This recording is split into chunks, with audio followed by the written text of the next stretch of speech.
Hey there, guys. Welcome back to a brand new Flick Pick live show. This is it. Don't get scared now. Thank you so much for joining me once again, where we can just hang out. Hopefully you're eating something salty, something delicious. Popcorn, I would say, is salty. And something cold to drink. 3 ice cubes, no more, no less. You know how it goes. And as always, you guys get to pick and choose what we talk about. Whatever questions you put into the chat, that's what I'm going to talk about. So thanks for joining me on a Saturday night. I hope you didn't have anything better to do than look at my disgusting, ugly face. But with all that said, let's just dive into it. I'm excited. I'm hyped up. I'm ready to go. I have a caffeinated beverage right here. Yes, I'm one of the only guys who, whenever I talk about movies, I have to have pre-workout. I don't know why, but it makes me feel better about who I am and what I'm doing. So, okay. The questions already jumped. Okay, wow, they're already going.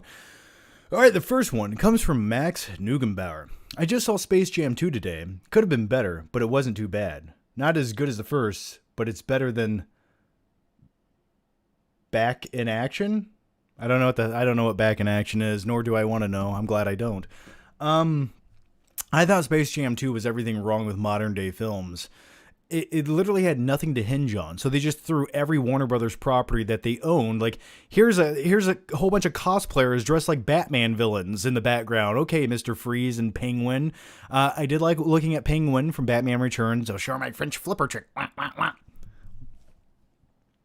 Not exactly a children's Batman film, but the one I grew up with. I thought it was an abomination. Like, okay, the biggest problem with the new Space Jam flick was, in the original, Michael Jordan was just being Michael Jordan. He's a dude sent here to win a basketball game. He wasn't trying to do more than he was there for, but LeBron James, he was trying to act. And that's where it fell apart. And I didn't care about the family dynamic with LeBron James' character. I was like, I don't care about your son. Like, I want to play video games. It doesn't matter what you want to do. You're going to grow up and inherit $50 million. It doesn't matter. So I felt nothing in the movie. I actually felt less than nothing. If anything, I felt cold after I watched the movie. Then I went home and laid in the fetal position and then cried myself to sleep. Let's go to the next Let's go to the next question. We're starting strong, guys. We're starting strong. All right. The next one, let's find it here as I tweak some settings. Okay. Azim the Dream Reviews. Hey, John. As Stuckman has always wanted to be a director starting out as a YouTuber, have you ever wanted to do something similar as well? What are some of your goals with your channel, as I am also trying to figure out some of my goals with my channel? My goal was always to just, in life, never have to be anywhere with an obligation hanging over my head. That always frightened me and scared me. I loved the ability to wake up, and sure, I have certain things I need to do, but I don't have to do them at a certain time. And if I want to do them tomorrow, I have that option. Something about that freedom was always what I wanted in life. Ever since I was in high school, I remember every morning waking up to go to school. And let me know if you're like this. You used to wake up in that cold winter morning and you had to go jump on a school bus that was all creaky and rattly and the heat never worked. And it was just annoying and dark and bleak. And you had to almost be cattled off to a place you didn't want to be for 8 hours. And then you came home and you just repeated that cycle all the time. I felt like that was like prison to me. So anyway, as far as my goals and aspirations, I'm getting back into the YouTube thing. I want to be consistent. That was a goal of mine. I just want to talk about everything I want to talk about. I just want to make more videos. There's definitely ideas I want to put out, and I'm going to try to do that. So my thing was, I never wanted to be a director or an actor. I just wanted to be a guy who talks about movies, and I can do that for a living. I don't like to say I'm a critic. I just like to be a movie enthusiast.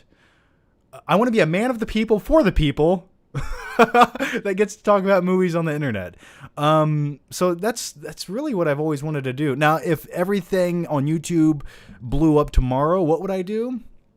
I don't know. Maybe I would work in advertising or marketing. I do have a degree in graphic design, but I definitely work in advertising, something along those lines. There's a lot of people I've worked with on YouTube over the years with like sponsorship deals and larger companies.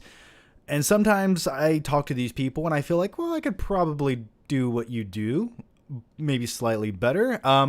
So maybe something along those lines. But right now, I want to do what I'm doing now, but more of it. So what was the next part of your question here? Yeah, and good luck with your channel, man. You gotta find what you love with it and go that route. Don't force it. Once it becomes an obligation, it's no longer fun. Take it from me. Ben LaRouche, thanks for the super chat. No question, though. James Dozier, hey, John. Hope you're doing well. I've been sick the past 4 days and just getting better. Well, I'm not a doctor or a lawyer or a mathematician, but what I am is a singer and a dancer. Actually, I'm none of those things either. I'm just a guy on YouTube talking about movies. But I hope you get better, man. I felt like I was getting sick the other day, and then I just went to sleep.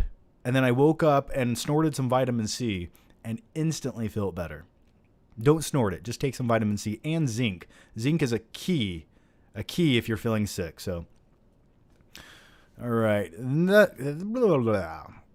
The next one comes from Fire Knight. That's a cool name. Hey there, John. Do you collect Criterion movies? I don't really collect Criterion movies, but if there's a Criterion release that I feel like I just can't live without, I'll probably pick it up. My biggest issue with Criterion is I wish they would upgrade to 4K. That would sort of entice me because I can't willingly spend $25+ on a 1080p Blu-ray, no matter if it's released by Criterion or not. Like, I want the higher resolution, so I actually feel like excited to watch the movie at home on an optical disc. But with all that said, one of my favorite Criterion releases is the Dazed and Confused release that came out years ago. I always thought that was like the ultimate release of Dazed and Confused. Michael Parton, have you seen Suicide Squad yet? No, I have not. I have not. So I don't have a press release of it. I probably maybe could have gotten one, but I would have driven 3 hours to see it, and I'm like, I'm good. Maybe if it was like the new Batman flick, I'd probably make the effort and the journey for 3 hours to go see a movie. But I should be seeing it maybe Tuesday. I will definitely do a review and a reaction video. By the way, speaking of reaction videos, if you guys haven't seen it yet, I put up a reaction to Jungle Cruise over on my main channel, The Flick Pick. Go check that out. Definitely like trying a new theme with the live reactions out of the theater. They're essentially a review / reaction immediately following the movie with less jump cuts, but I actually enjoy making them more. I don't know if you guys enjoy watching them more, but nevertheless, if you missed that, go watch the Jungle Cruise review over on the Flick Pick channel. I would appreciate it because the YouTube algorithm suppresses videos over there, but I'm trying to fix that. James Dozier says, thoughts on American Psycho 2? We don't talk about American Psycho 2 on this channel. We do not. We have 2 rules on this channel, all right? It's 3 ice cubes, no more, no less, and we don't talk about American Psycho 2, okay? It's that simple. And with all of that said, I have to return some videotapes, by the way, if you want their shirt, link down below. But yeah, this is, I love this. I love that. Oh, look at it. You got a little Patrick Bateman face right there. All right, let's go to the next one. Actually, real quick thoughts on it. I think it's one of the worst sequels ever made. I don't understand what they were thinking when they made it. But yeah, I can't think of a more underwhelming sequel than American Psycho 2.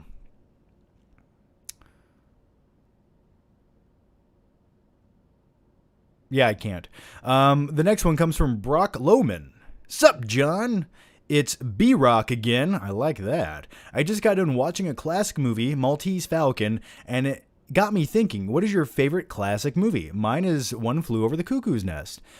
I like me some One Flew Over the Cuckoo's Nest. I love the relationship between him and the large Native American man. I also, when I watch that film, sometimes I think, would I be better off if someone just gave me a lobotomy? Maybe. But it's probably one of my favorite Jack Nicholson performances by far. That and like The Shining, I'm not gonna hurt you, I'm just gonna bash your brains in. So yeah, my favorite classic films, depending on how far back you want to go. If you want to go real far back, like the furthest one I could think of is like The Wizard of Oz. What was that, 1939? And then if you want to go into like the 1950s, I would say like 12 Angry Men. If you want to go into the 1960s, I would say The Good, the Bad, and the Ugly.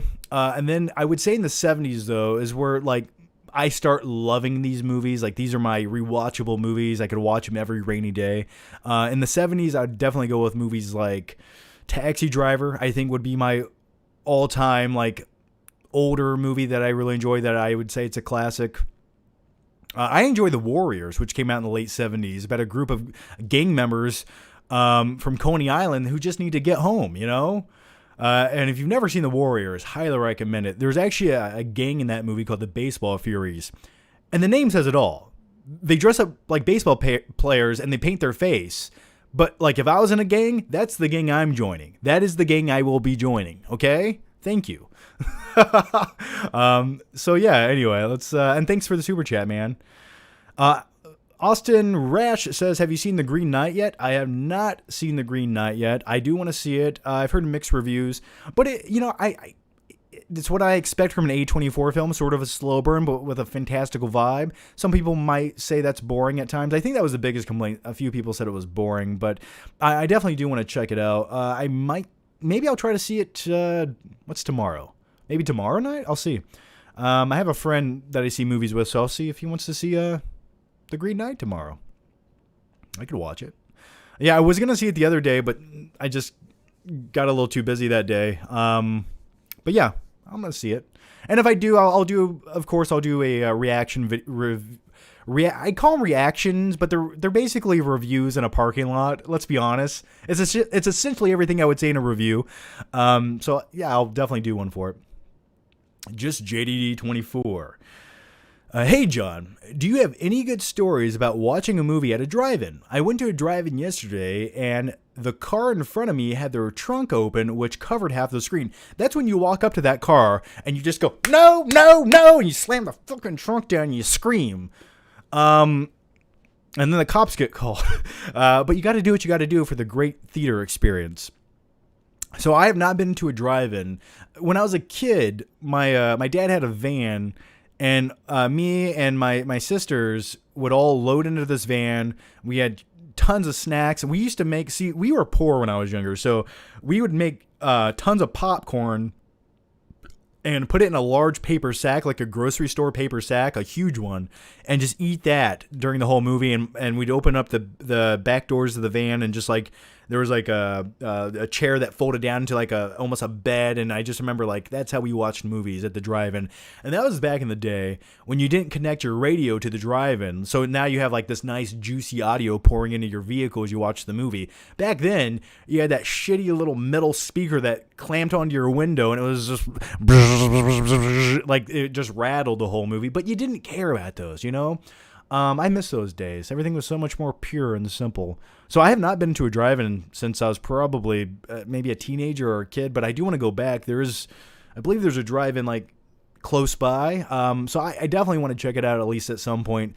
Maybe like I think drive-ins during like the fall are like the most magical time to go to a drive-in. Like the temperature cools down, it just feels right. So I'll definitely go to the drive-in, and maybe I'll do like a flick trip or something at the drive-in. Let me know if you'd like to see that. All right, the next one. James Dozier. Would you say Silence of the Lambs is the most scary film you have seen? I don't think it's the scariest film I've seen, but when you truly look at Silence of the Lambs for what it is, this isn't Freddy Krueger. This isn't some magical superpowered creature who's going to kill you and you need a seance to get rid of them. This isn't Michael Myers, all right? Buffalo Bill and Hannibal Lecter. People like this exist. And for some odd reason, that frightens me, but also excites me. And let me further explain. Like your next door neighbor could be Buffalo Bill. There's probably someone down in the basement of your next door neighbor's house right now, and he's going to skin them alive and wear them as a lady dress. That's probably happening somewhere near you, and you just don't know it. And there's been so many times in life where I come across people, and I have a really good people reading sense. I can sense people. I can, like, when I meet someone with a smile on their face, I can tell it's disingenuous right away, and I assume there was someone locked in their basement at home. But what can I do about it? And with all that said, what size are you? It puts the lotion in the basket. It puts the lotion in the basket. It puts the fucking lotion in the basket. Okay, let's go to the next question. So yeah, for those reasons, I would say it's one of the, I think realistic thrillers and horror films are the scariest. Like Freddy Krueger, like I know a guy's not probably going to haunt my dreams and kill me, but Buffalo Bill, he could abduct me and cut my face off. That could happen. So let's go to the next question. It got so dark so quick. Adam Clace. Yo, John. You a fan of The Critical Drinker at all? I've watched some of his videos. He has the strong, like, is it Scottish accent, Irish accent? Yeah, I've seen some of his videos. He makes some really good points. I don't watch all of them, but I've seen a few. Yeah, I liked them. Jake Blair, hey John, rank the Jurassic Park series 1 through 5. Oh, this will be fun. Obviously we're gonna go with the first Jurassic Park movie. I think that's the pinnacle of excitement and enjoyment when it comes to dinosaur movies. Then we're gonna go with the second movie, not as good, but hey, overall entertaining. The only downside of that film is the one scene where the little girl starts doing acrobatic gymnastic moves to kick a velociraptor in the face. That could have been taken out instantly. So we'll go with the first two, and then that's where things start getting a little bit fuzzy. I would honestly say I enjoy Jurassic Park 3. At least it has some of the original cast in it. It doesn't try to be more than it is. And then after that, I would say Jurassic World, the first one. But I like it. I don't love that movie. I've never had the urge to really rewatch it. I just feel like that's like when you compare that to the original Jurassic Park, that is the big difference in movies nowadays. Like, one, you care about the characters and they have charisma. And then you go to like a modern day movie in the same genre, in the same universe, and it just feels soulless. And then I would say I don't consider Fallen Kingdom a real Jurassic Park movie. I call that movie dinosaurs and in a rich guy's basement. That's what I call that movie. And speaking of basements in that movie, Ted Levine, who played Buffalo Bill, is also in that Fallen Kingdom movie, and he's in a basement and he wants to take dinosaur teeth rather than human flesh. So there's a weird connection for you. I want a dinosaur necklace. Let's go to the next one. Guy from Kings Highway.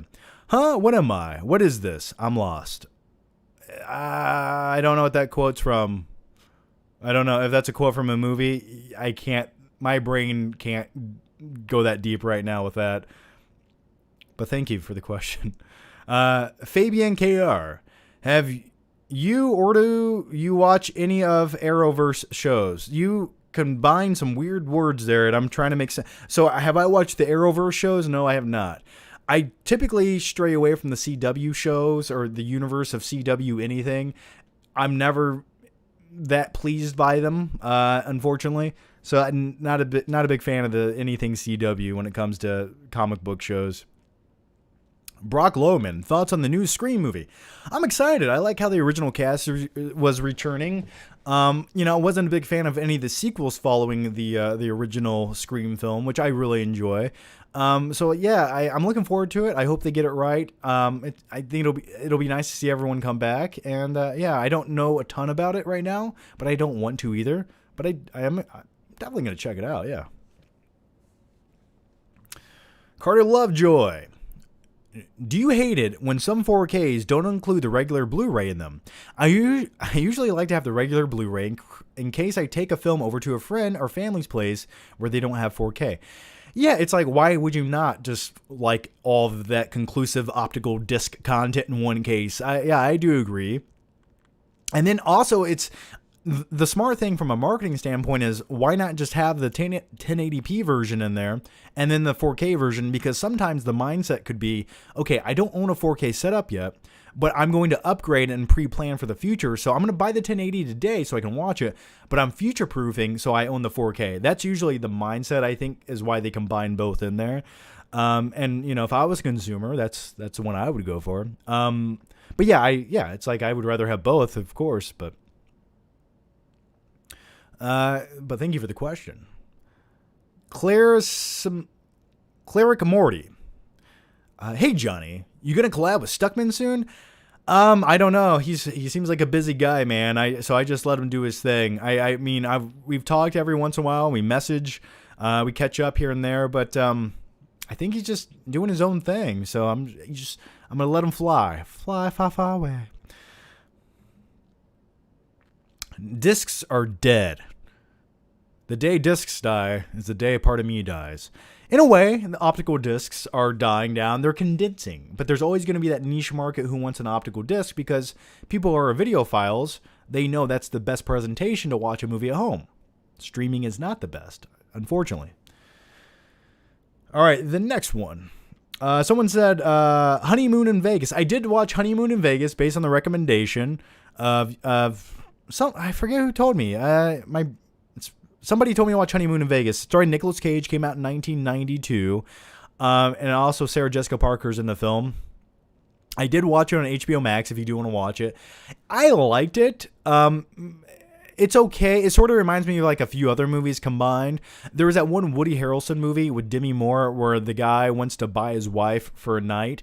This is sort of like that same concept, except more of a comedic approach. I did enjoy Nicolas Cage in the movie. There's one scene that only Nicolas Cage could get away with, and it's where they go to Vegas to check into the room, and Nicolas Cage is just standing there, and no one's helping him. He's like, "Yoo-hoo! Can I get a room, please?" I don't know. Something about that made me laugh. But it was an okay comedy movie. Random Commando 41. Thoughts on 300 when it comes out versus now. Digital code. And he put the digital code in there if someone wants to rip it off. Enjoy. So I think 300 definitely has lost a lot since it originally came out. I hate to say it doesn't hold up. That's not fair sometimes. But it doesn't hold up. Like, that movie was great for like 5 years, and it still looks great on Blu-ray. I like the grittiness and the grain that it has. And overall, I do enjoy a lot of the sequences. I mean, when you watch the movie 300, your testosterone levels increase by about 43%. They just do. And especially if you cover yourself in baby oil and do some bicep curls, you're going to be a man by the next day. But with all that said, it's definitely not one of my favorite go-to movies anymore. Like, I don't think I would ever just pop it in to watch it, but I still enjoy it. Yeah. I think when it came out, though, it was so revolutionary. And then that style, that graphic novel style, that slow-mo sort of got overused. I think that sort of tainted it ever so slightly.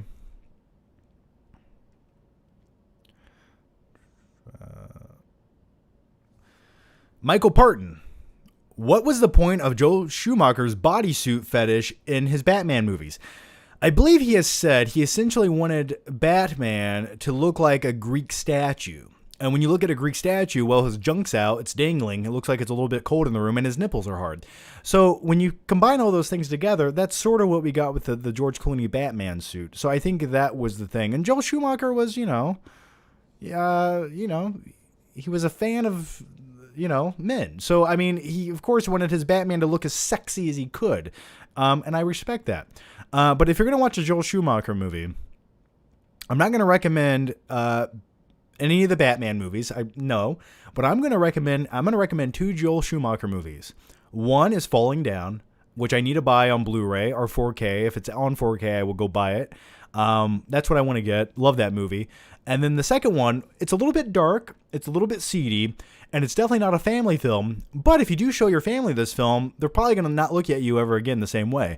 And that's a little film called 8mm, also starring Nicolas Cage. That is a dark, seedy movie, but very, very good movie. And Joaquin Phoenix has a great supporting role in the movie. So go watch 8mm. And going back earlier to like movies that terrify me, 8mm is one of those types of films that terrify me. Because things like this truly exist in society. And that's scary. That terrifies me. Whew, I just want to wash my hands after thinking about it. Let's go to the next one. Ryman 6000. Hey, John. Help me get my sister to watch Nightcrawler. She has never seen it before. Oh, man. Okay, so first of all, this is a true story. I watched Nightcrawler today. I always watch the first hour of Nightcrawler whenever I don't know what to do. Like anytime like I have to do emails or like something on my phone, I always put Nightcrawler in the background because it just comforts me. It's a truly, if you could go into my brain and get all the creative juices and pour them into a cup, I feel like Nightcrawler would be the movie that that would be like the most perfect movie I could ever come up with that I want to see, or like a movie that it felt like it was made for me. But anyway, I can rewatch Nightcrawler all the time, but the point where I stop watching it is where the real plot kicks in. Is that weird? Like, soon as he, this isn't a spoiler, but as soon as he accidentally falls upon the mansion shooting that happened with the family that gets shot to death, it's at that point in the movie where I can like shut it off and go on with my day. I just love the beginning of the movie. I like when he's becoming good at his job and like getting his car and hiring his assistant. I love the build up. So anyway, yeah, she needs to watch it. Best movie ever made. Let's go to the next one.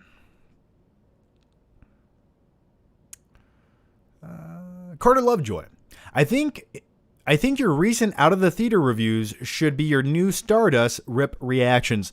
In a way, they are. So what I used to do on an app called Stardust, where you could post like 60-second reaction videos of movies, that was cool. But now essentially, I always liked that, but I always thought those videos were way too short to really dive into it and give any real substance. So essentially, that's what I'm doing with these reaction videos. Like, I'm giving you my reactions, except it's not on an app. It's in like a 6-minute video on YouTube, which I like more because more people will see it. But yeah, you do have a point there. James Dozier, favorite part or moment from Con Air? Anything with Cyrus the Virus always got my juices flowing. I love his mindset. Like, he's a smart criminal. I love a smart criminal. I think he had a mentality about him where you're like, okay, yeah, that makes sense. I get it. You know why they call me Johnny 23? But anything with Nicolas Cage and a bunny, you combine those two things together in a film, I'm going to love it. I'll just simply put. Anything Nicolas Cage in that movie, like any scene, that's fine. The next one comes from Halloum. Oh, I'm sorry. Steve Buscemi in that film. Also, God, you forget how many great little nuances that film has. The part where Steve Buscemi's talking about working a 9-to-5 job for 20 years and just being laid off, and that's why he's utterly insane. He's like, I once drove across 9 states with a woman's head as a hat. That's like, I understand. Let's go to the next one. Halloum says, favorite Arnold Schwarzenegger movie. How do you pick just one? If I had to pick, I would say overall my favorite one with Arnold in it would be Terminator 2 Judgment Day. I just think that's the best action film ever made and probably will ever be made, and I stand by that. Going on from there, I think Predator was another iconic Arnold film that just, like, no one else could be put into that role and make it as iconic or memorable with that much charisma. I mean, the biceps scene alone, that's the day I became a man, I think, when I saw that at the tender age of 7 years old. I knew from that day forward, I need to get biceps like that. Thank you for the motivation, Arnold, and the baby oil. Outside of that, though, if I had to pick, like, the worst Arnold film that I enjoy, though, it would probably be Jingle All the Way. Jacob Bowley. Every live stream, do a Morgan Freeman impression. When are you uploading the new video? Been to the gym lately. What new video are you talking about? You see the new video that Stuckman put out. You move again. Where's Amber? Leave her at the car wash. Or is she buried next to Tiny Todd? Oh my God, that just went so many different directions. So let me try to Morgan Freeman impression. Oh God. I'm only going to do one Morgan Freeman impression per live stream. That's it. That was not very good. I just uploaded a new video, the Jungle Cruise video over on the FlickPick channel. I do have a Flick trip video coming, so give me like a few days on that. I'll upload it. Been to the gym lately? Yeah, I go to the gym probably like 3 times a week, maybe sometimes more. I'm going to go tomorrow. So yeah, I've been going to the gym. Feels good to go back. Gives me a reason to drink more caffeine and listen to metal music. The new video Stuckman put out, I watched a few of his recent videos, if that's what you're referring to. Yes. Did I move again? Yes, I did move again. I moved like 3 weeks ago. I live back in my hometown of Fort Wayne, Indiana. I like it. Where's Amber? I don't, who cares? In fact, she is beside Tiny Todd. Yeah. Akash Ready. Why don't you rate Insomnia by Nolan high? Because when it comes to Nolan films, that's the least Nolan-ish film there is. I just feel like any director probably could have directed that. It's just such a standard movie that it doesn't stand out to me. I don't think it's a bad movie. It's just not a movie I remember much about or want to revisit. So why don't I rate it high? That's why. It doesn't connect with me at all. Yalen Martin says, have you seen the movie Takers? Unfortunately, I have. That's the biggest waste of money movie. One of the biggest waste of money. See, I love heist films, but when you like hire like rappers, wasn't Chris Brown in that movie? When you hire like rappers and like Hayden Christensen and like I guess wasn't Paul Walker in that too? It was just like the oddest ensemble cast in a terrible movie with a really bad script. I remember like halfway through the movie, I was like, what is this garbage I'm watching? So I have seen Takers, yeah. But like, I just wish someone could give me like $30 million to make a heist movie. Like, it's, what a waste. Adam Clace. You can only keep one, Predator or T2 Judgment Day. I'm going to keep T2 Judgment Day. I love me some Predator, but Judgment Day was like the movie like I've always loved. It's still wild. Like, I watch action sequences in T2 Judgment Day, and I feel more immersed. I think they're executed. I just feel like there's a tangible element to that film is why I consider it the best action movie ever made. So I'm going to go T2 on that. Hello, Johansson. Hello, Johnson. I feel like I'm saying that. Is that like a South African name? I don't know. Have you seen Peaky Blinders series? I have not. I've heard good things about it. I think I've seen like 2 minutes of it once. I'm just really picky when it comes to my TV series. Like, you got to really sell me or force me to watch it. I started watching Blood Red Sky. I know that's not a TV series, but I started watching it on Netflix earlier today. I watched like the first 20 minutes. And I'm not going to lie to you guys. Like, I think it's going to be good. I can tell it has like it's well made. But in the early part of Blood Red Sky, there's a little kid in an airport, and they dubbed his voice in such a way where I almost like shut it off. I'm not going to lie to you. I was like, I just can't do this right now. I can't do it. Like, it just sounds so artificial.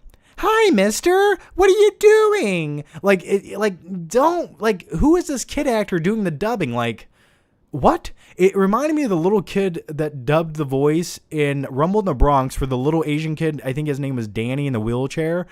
And it reminded me of like that. That's what it sounds like. It just sounds odd.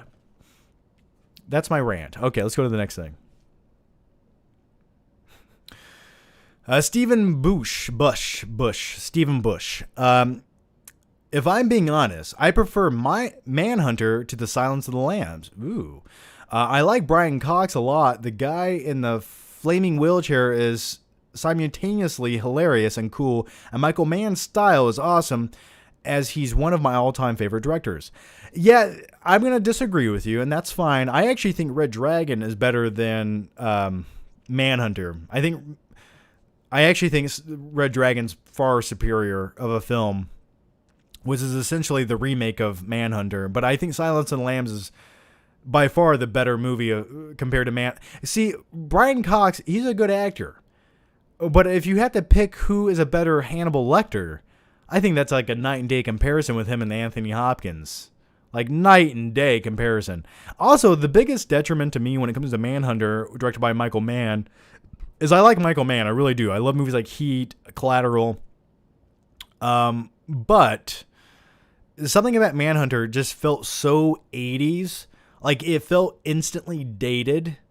Like, when you go back and watch it, it's like so dated of a film. It's definitely not like timeless. Not a terrible movie, but I definitely prefer the other ones. Isaiah Fortis. Would you be open to having Stuckman on one of these live shows like back in the day? Miss seeing you guys together. I reached out a while ago, and it just was like, he just seemed too busy. I reached out. That's what I can say. I did. So I don't know, man. Screencast. But thanks for the question. Screencast. Hey, John. Hope you're doing well. How do you feel about Disney Predator soft reboot Skull? The concept sounds really interesting to me. Yeah, so I mean, I think they're saying it's a Disney Predator soft reboot, but I am sure that was early production by Fox because that's who owned the rights, and that was probably like a pre-production by Fox, and then Disney acquired the rights, so now it's like a Disney. That's what I would have assumed. So I don't know much about it. I know there's like a new Predator movie coming, but I hope it's good. But I have a feeling that they're just gonna miss the mark once again for some reason. I don't know. I'd love to see a good Predator movie, but do I think we're going to get a good Predator movie? It seems like every time they say there's a new Predator movie coming out, it always misses the mark, doesn't it? And especially the last one. Oh my God, I can't. That was one of the worst movies I've ever seen in my life. The Predator is one of the worst movies I've ever seen in my life. Like, how do you go out of your way to make such... Like, you have the rights to The Predator. You can do what you want. And this is what you're going to do. Carter Lovejoy. Thoughts on Do the Right Thing? Do the Right Thing. Let me do the thing where I Google that because I forget what that is. Do the Right Thing movie. Do the Right Thing, 1989 drama comedy. Have I seen this?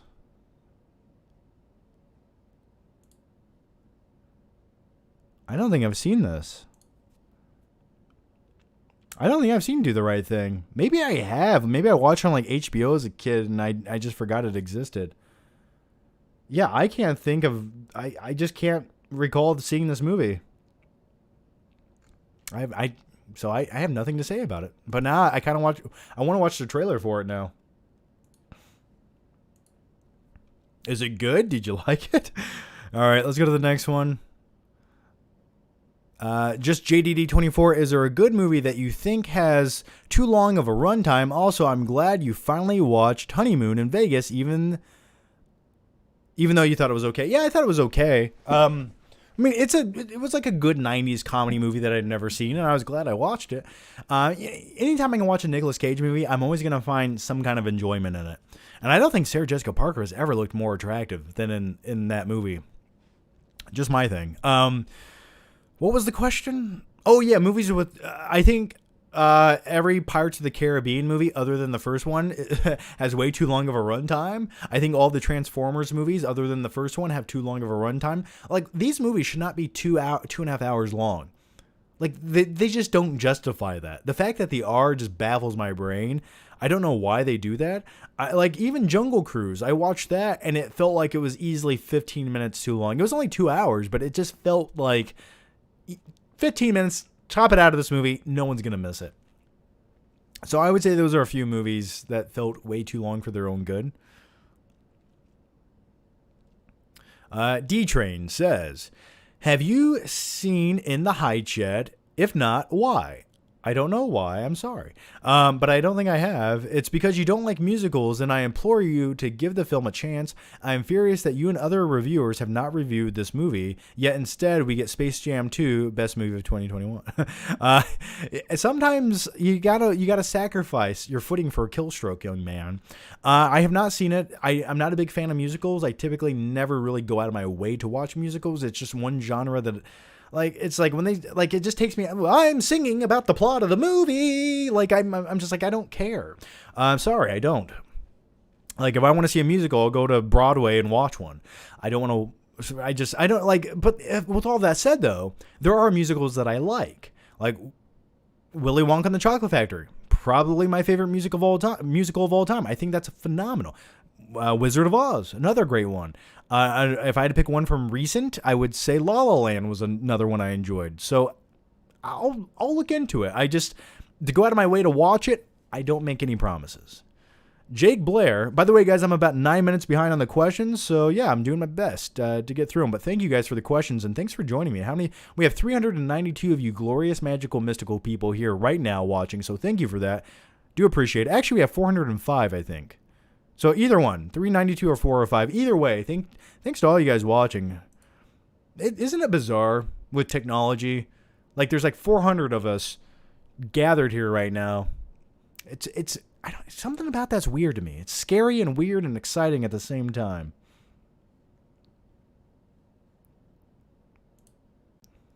Someone said woke. Wow. What's woke? I don't know, man.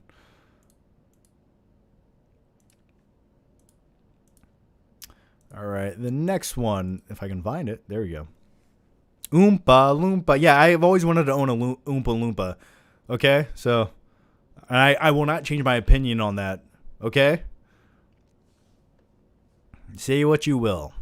All right, let's go to the next one. Jake Blair says, rank the Daniel Craig Bond series, best to worst. Casino Royale is by far my favorite. I think Quantum is by far doesn't even feel like a real James Bond movie. It feels like the first act of a James Bond movie. the Javier Bardem James Bond flick, I thought he was a good villain. I thought the movie got a little bloated, and took me out of it. But I think that would be like the second one behind Casino. I was not a big fan of the I forget the name of it. The one with the Bautista in it. Like that, it just felt really forgettable to me. I'm hoping the new one's good. I'm excited to see it, but I don't know. I really wasn't that big of a fan of like. Really, the only one I really love is Casino Royale. Like something about that had like a vitality and energy to it that the other ones lacked. Like when Sam Mendes started directing them, I thought they were good. Like there's nothing from a technical standpoint wrong with them, but I just felt like they were kind of like, they just felt so flat. Like everything felt so flat and the energy was gone compared to the director Campbell. What's his first name? The director of the Casino Royale and Green Lantern and GoldenEye. But anyway, yeah, Spectre. Yeah, I agree. Spectre was kind of boring. Like, I feel like most of the James Bond movies, except for Casino Royale, was sort of boring. Like, that's unfortunate, but...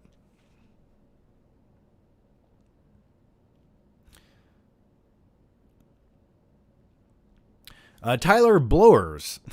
Cool name, man. Will Disney/IMAX ever release the Avengers Infinity War and Endgame in the original IMAX format on Blu-ray? Probably not. I mean, really, there's only a handful of directors who do things like that where the aspect ratio changes to the true IMAX, and Nolan's one of them. So I would say probably not, but it makes me wonder why. Of course, I'm sure the new Justice League will get the IMAX aspect ratio. But yeah, I would probably guess not, which is unfortunate. It's like, why would you not just put out a new release and saying this is the IMAX edition? They'll sell some more optical discs that way. Nev Soul, would you watch 8mm 2 for $1,000? Yes, I would. Yes, I would. Would you like my PayPal? It's down below. I will watch it on a live stream for $1,000. And I'll try. Yes, I would. It'd be the most depressing live stream ever. Just watching like seedy, like underground snuff. Ugh. Anyway, let's keep going. Oh, Owen Movies 75. What happened to the Crazy Jason? You know, I don't know, man. I think he's okay. I think everything's fine. I've reached out to the guy and he just disappears for years at a time. This is nothing new. He just disappears. I don't know. I don't know what happened, man. I wish I did. I think he's okay. I don't know. Daniel, yo, John, this is the first time I've gotten to see you live. Well, thanks, Daniel, for joining me live. It's 3:30 in the morning. How's it going, man? Is there a Razer mouse shaped hole in the wall yet? Thanks for watching. And no, I do have my Razer mouse. Don't ever buy a Razer mouse, especially the ballistic Razer mouse. It's a piece of garbage, a piece of shit. If you have one right now, throw it against the wall immediately. Razer, if you're watching this, you should be ashamed of yourself and the crimes against humanity for putting out such a piece of shit product that I hate. It's the bane of my existence. The battery in this Razer mouse dies probably twice a week, maybe once a week if I'm lucky, but at least sometimes twice a week, and it usually always dies when you don't want it to. I had a really good dark joke to say with that, but I'm not going to. So anyway, I don't know what's wrong with this. You think for like $50 a mouse you would like get it right, but they just couldn't do it. So that's my rant about my Razer mouse. Let's keep going. Benny says, thoughts on the new Batsuit photos? I dig it. Yeah, I don't want to spoil it for anyone if they haven't seen it yet. I mean, it's probably impossible. I'm sure you've seen the set photos. It gets me excited. It sort of looks like it's like they're doing everything they can to elevate the Flash movie, because maybe Flash, like, I think Warner Brothers' mind, they're like, okay, like we need to put some Batman in here to like elevate it, get people pumped about it because Batman sells tickets. That gets me excited just to see like Michael Keaton coming back as Batman. Like, who would have thought? So that makes me really happy. That gets me excited. So I cannot wait. I'm hoping it doesn't just feel like little 2-minute cameos. Like, I'm hoping it's like, I hope he plays into a large plot of the movie. Like, or else it would feel like a waste. Michael Parton. Can you do a Willem Dafoe impression? The itsy bitsy spider. Don't tell Harry. And that's all I have. Almighty says, what are some of your favorite crime films? Crime? Like crime drama? Oh, man. I mean, I love me some Casino, Goodfellas, The Departed, Heat. I mean, just to name a few. Collateral. Yeah. I mean, I would consider The Dark Knight a crime drama film. So, those are just a few. MKF30. Thoughts on the Chucky trailer series? I watched the trailer on the last live stream. It's going to Sci-Fi. For me, I'm not like a guy who said, I need a Chucky series. I don't think I've ever said that or thought that. He's creepy again. Yeah, it's cool that they actually have a creepy Chucky, and he's not like a little cyborg robot trying to kill people like he was in the previous film. They base the look on Child's Play 2 doll, and you would have a good guy in your house. Would I have a good guy in my house? I used to have a good guy in my house. His name was Tiny Todd, another small doll who was possessed by the soul of a serial killer who tried to kill me in my sleep. But I am hoping with the new Chucky film, there's like a relationship between him and maybe the young boy. I don't know if the young boy's name's Andy again. I hope it is. And I hope like there's more of like a dynamic there where they carry that out. Like I really want that. Like I always thought like they could have like if this young boy and this doll could actually have conversations where the boy didn't think he was crazy, but like he truly was friends with this doll. And he knew what this doll was. But the doll's still manipulative and kills people. That's what I want to see. Gator McClowski. What's your favorite Burt Reynolds movie? Oh, man, I probably Boogie Nights, I would say. He plays Jack. I say that's my favorite Burt Reynolds movie. Then I would say maybe Deliverance. I mean, I wasn't a big fan of like Smokey and the Bandit and stuff like that. But I would say Boogie Nights is probably my favorite Burt Reynolds performance. Cash the Killer. Thoughts on The Great Gatsby 2013 and Hereditary. I liked Hereditary until the third act of the movie. And then I was sort of like, oh, that's how we're going to sum this up, huh? The Great Gatsby was like bizarre.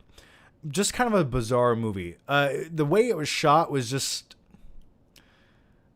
It felt like green screen the movie with too much CG for a story that shouldn't utilize that much CG, or it looked like a PS3 video game graphic at times. It was just overly stylish and overly polished. Like it was shot like it should have just been a pure musical, but it wasn't. So yeah, it was a movie I watched and like never had the urge to ever rewatch. And I love me some Leo, but yeah, I wasn't a big fan. Crunch Butt Steak, great name. I heard a rumor you killed Tiny Todd with the Dim Mac. Well, I don't know what's the Dim Mac. No, I actually buried Tiny Todd in the $5 Blu-ray bin in Walmart back in 2014. So that's an Afflict trip if you want to go watch it. In Barrowbot. Are you excited for Spider-Man No Way Home? Absolutely, man. I'm just waiting for that trailer. I think Sony's playing their cards, though. They're playing it just right. Don't put it out, because if you put that trailer out too soon, it's going to steal the hype from Venom. It's going to overshadow Venom. What they should do is attach the trailer to the Venom screening, or the Venom theatrical release, and make it that only way you can see the Spider-Man trailer, at least for like 2 weeks. That's what I would do. So, yeah, I'm hyped though. It sounds like it's like every Spider-Man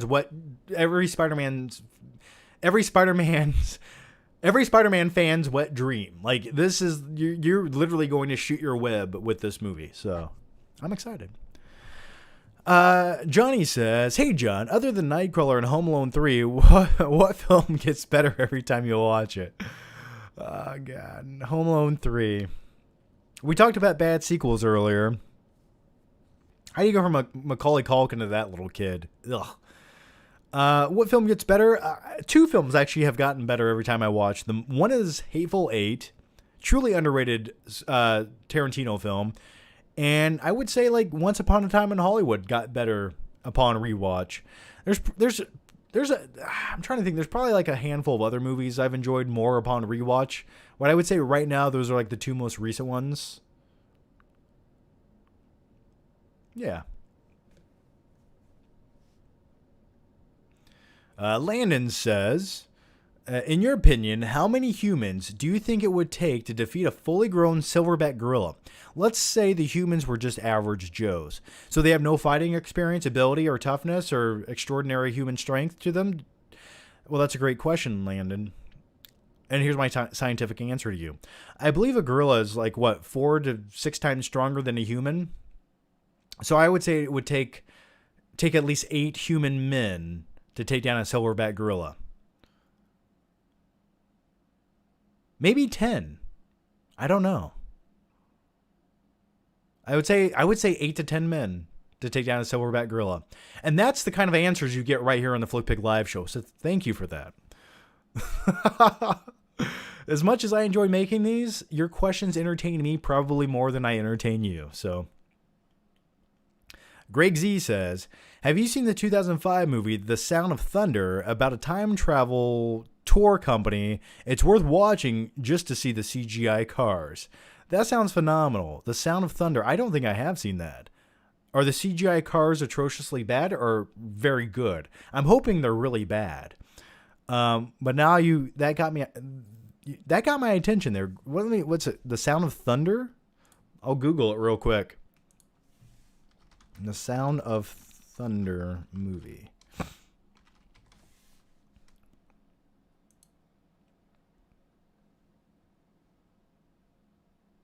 What the This is not what I thought it would be. Did you say cars were in this movie? Because I'm seeing dinosaurs. Okay. So this might not be the right movie because I'm seeing like a shitty dinosaur movie right now. No, I'm seeing another shitty. Okay. So is The Sound of Thunder a dinosaur movie? What is this? Oh my God. I need to see this. I've never wanted to see anything more in my life. Just the still images are making me laugh. I can't imagine what the movie would do. Okay. I need to look into this movie. Thank you for that recommendation. Thank you more than anything. I need to watch this now. All right. Nev Soul says, most cruel movie villain of all time. I mean, besides Buffalo Bill, who traps women down in a well and cuts off their skin and wears a dress? I don't know.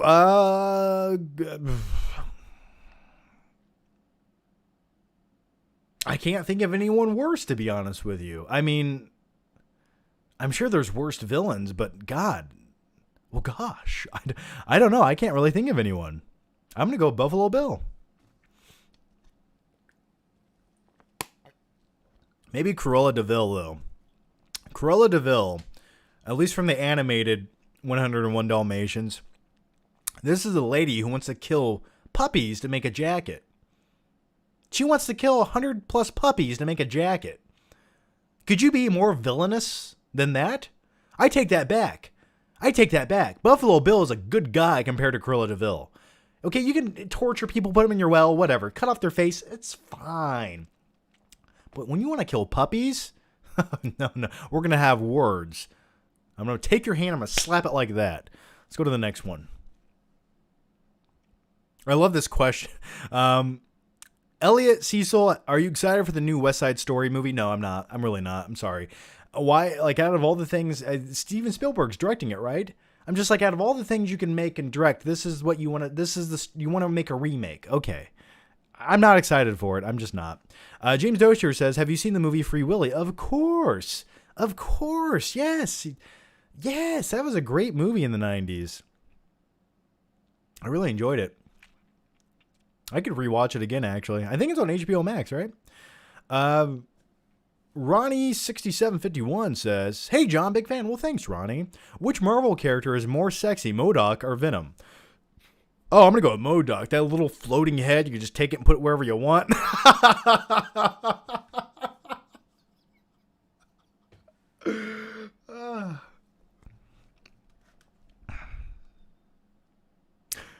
I'm gonna go with MODOK. But with all that said, hey, Mrs. Chan, what is this, a virus or something? Let's keep going. Guy from Kings Highway. Have you ever pooped yourself? And if so, did you like it? I didn't like it, but I have. I remember one time a few years ago. I'm still stuck on the MODOK answer. I'm sorry for that, guys. Yes, I did. I love. Not only is this a question I'm answering, you gave me a super chat of $4.99 to answer this. I never would have thought as a young kid in school I would get paid $5 to tell you about a story at the time I shit myself. But hey, for all the teachers in high school who said I'd never make it, huh? That's what I thought. So let me answer this question.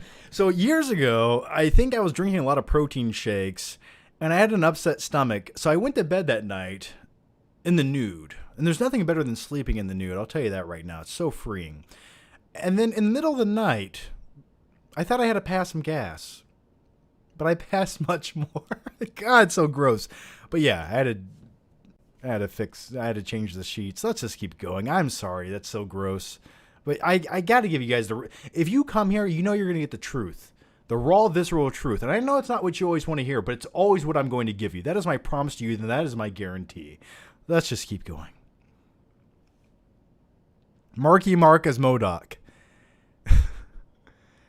What is something MODOK says? Give me a line by MODOK, and I'll give you a shitty Mark Wahlberg impression.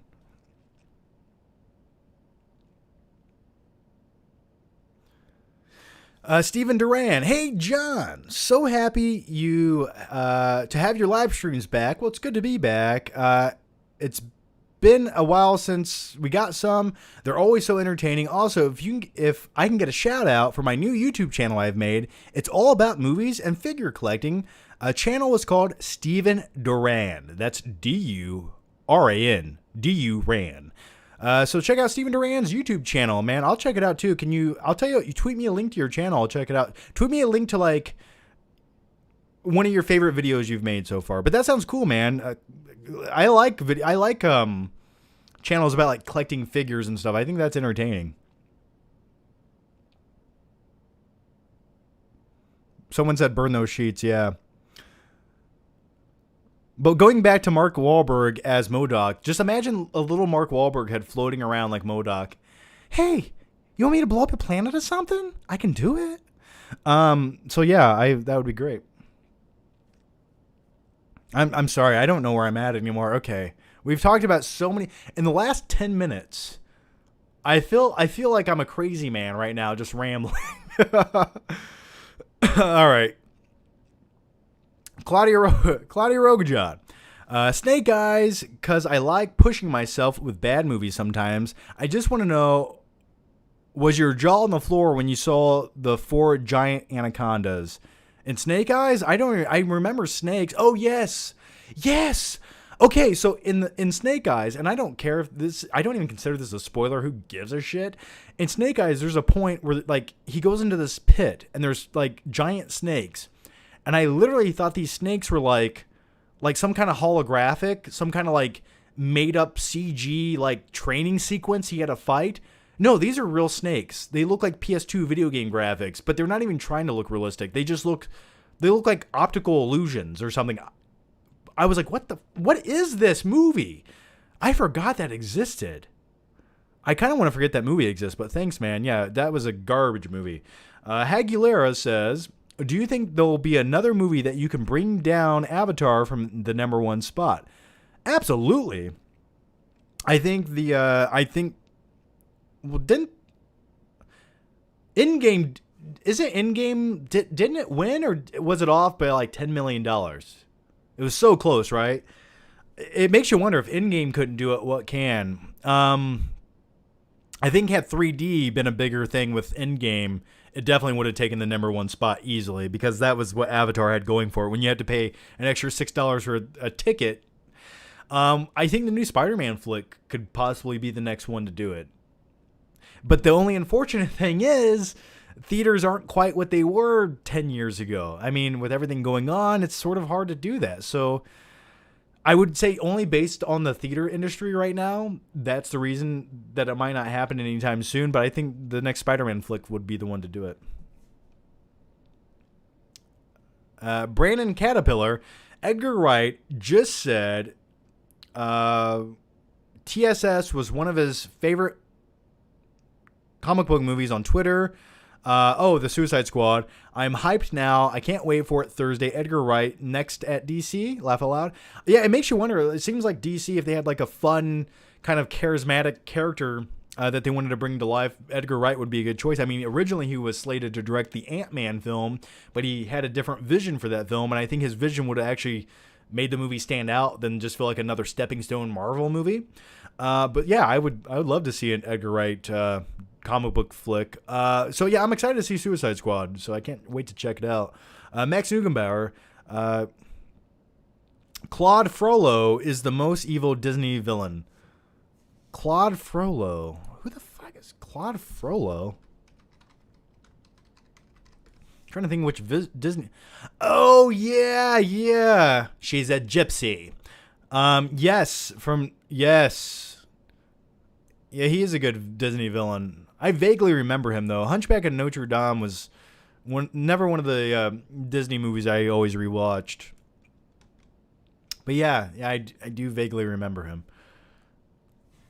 Bruce Cook says, no, John, you don't want to see The Sound of Thunder. It's based on a great Ray Bradbury short story, and it's god-awful. A Ben Kingsley paycheck movie. I didn't say it was going to be good, but I do want to see at least like 10 minutes of the movie. I need it. I really do need something that... Sometimes when you watch something so shitty like that, it like cleanses like everything wrong in your life. Zach Beal TV. Zach Beal TV with a very generous super chat question. Thanks, Zach. Been a fan of yours for quite some time, man. Happy to see you streaming. Much love, man. Well, thanks, Zach. That was too generous of you, dude. Thank you for that, Zach. Thank you for that. Thank you. Much appreciated, dude. And just happy to be here, man. I love doing the live streams. I really do. It was one of the best decisions I ever made when it came to YouTube. Because I have this issue where if I don't just make a video, if I don't just click record and I get time to think about it, I overthink it. And then when I overthink it, I overanalyze it, and then I don't make it. Or then I do make it. There's been so many videos where I record the video and I go to watch it in editing. I'm like, this is shit. Like, I'm just like, I should have been funnier there, wittier there. And I get way too self-conscious about it. So I don't make them. So yeah, I love the live streams, and thanks, man. Thank you for that super chat. Very generous. Thanks, man.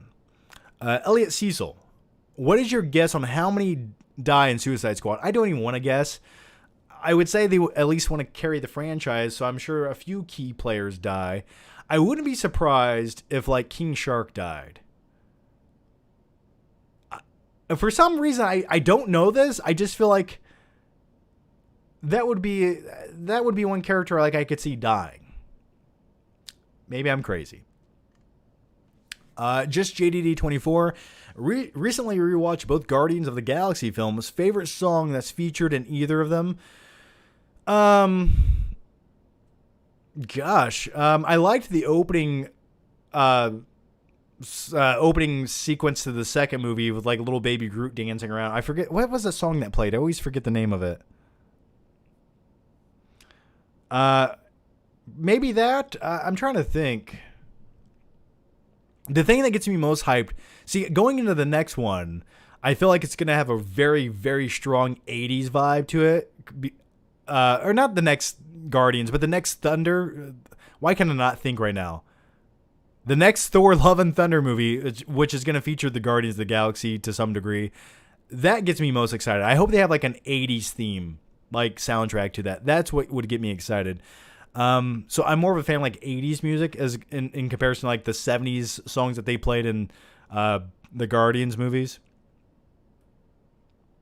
Mr. Blue Sky? Is that the name of the song? Okay.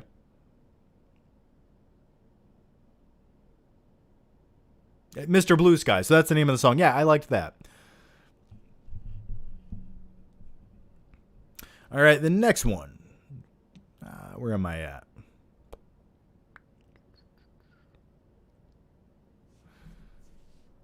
Okay, the next one comes from ADSD Vids and Stop Motion. Have you been back to Mega Replay? Also, favorite classic Hollywood actor of mine's Fred Astaire? Fred Astaire? Fred Astaire. Astaire? Why am I not able to say his name? Fred Astaire. Why does it sound familiar? Fred?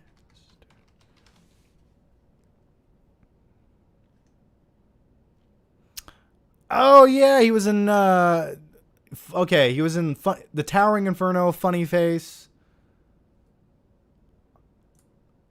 I have not seen a lot of his films. I liked Audrey Hepburn. I mean, I liked Marlon Brando. I also like, I mean, and I consider him a classic actor. I mean, Clint Eastwood, but he's still going today.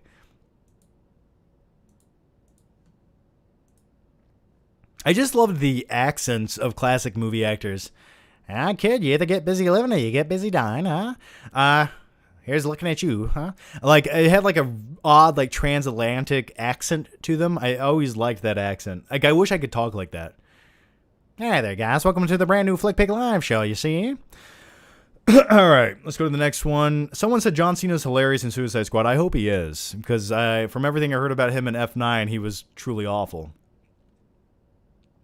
And have I been back to Mega Replay? I have. I actually talked about it in the last live show. I have a new Flick Trip video coming where I actually go to Mega Replay. I revisit it. I possibly sell a lot of DVDs. So look out for that. Count Drago says, who should direct a live version of Zelda? Ooh. Well, you want someone who can handle like the fantastical element, but I also think it should be someone who knows how to include like fun and levity into a film.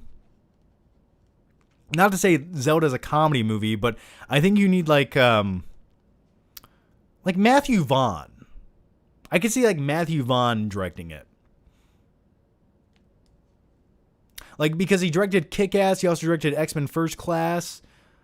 I know that's an odd choice. I don't know why that came to me as like the first pick, but maybe Matthew Vaughn? Because he doesn't get in his own way. Some directors, it's just like, okay, they always do the same tropes, they always have the same style, but Matthew Vaughn, I feel like he can handle something like that. So I'd go with Matthew Vaughn. That's my pick.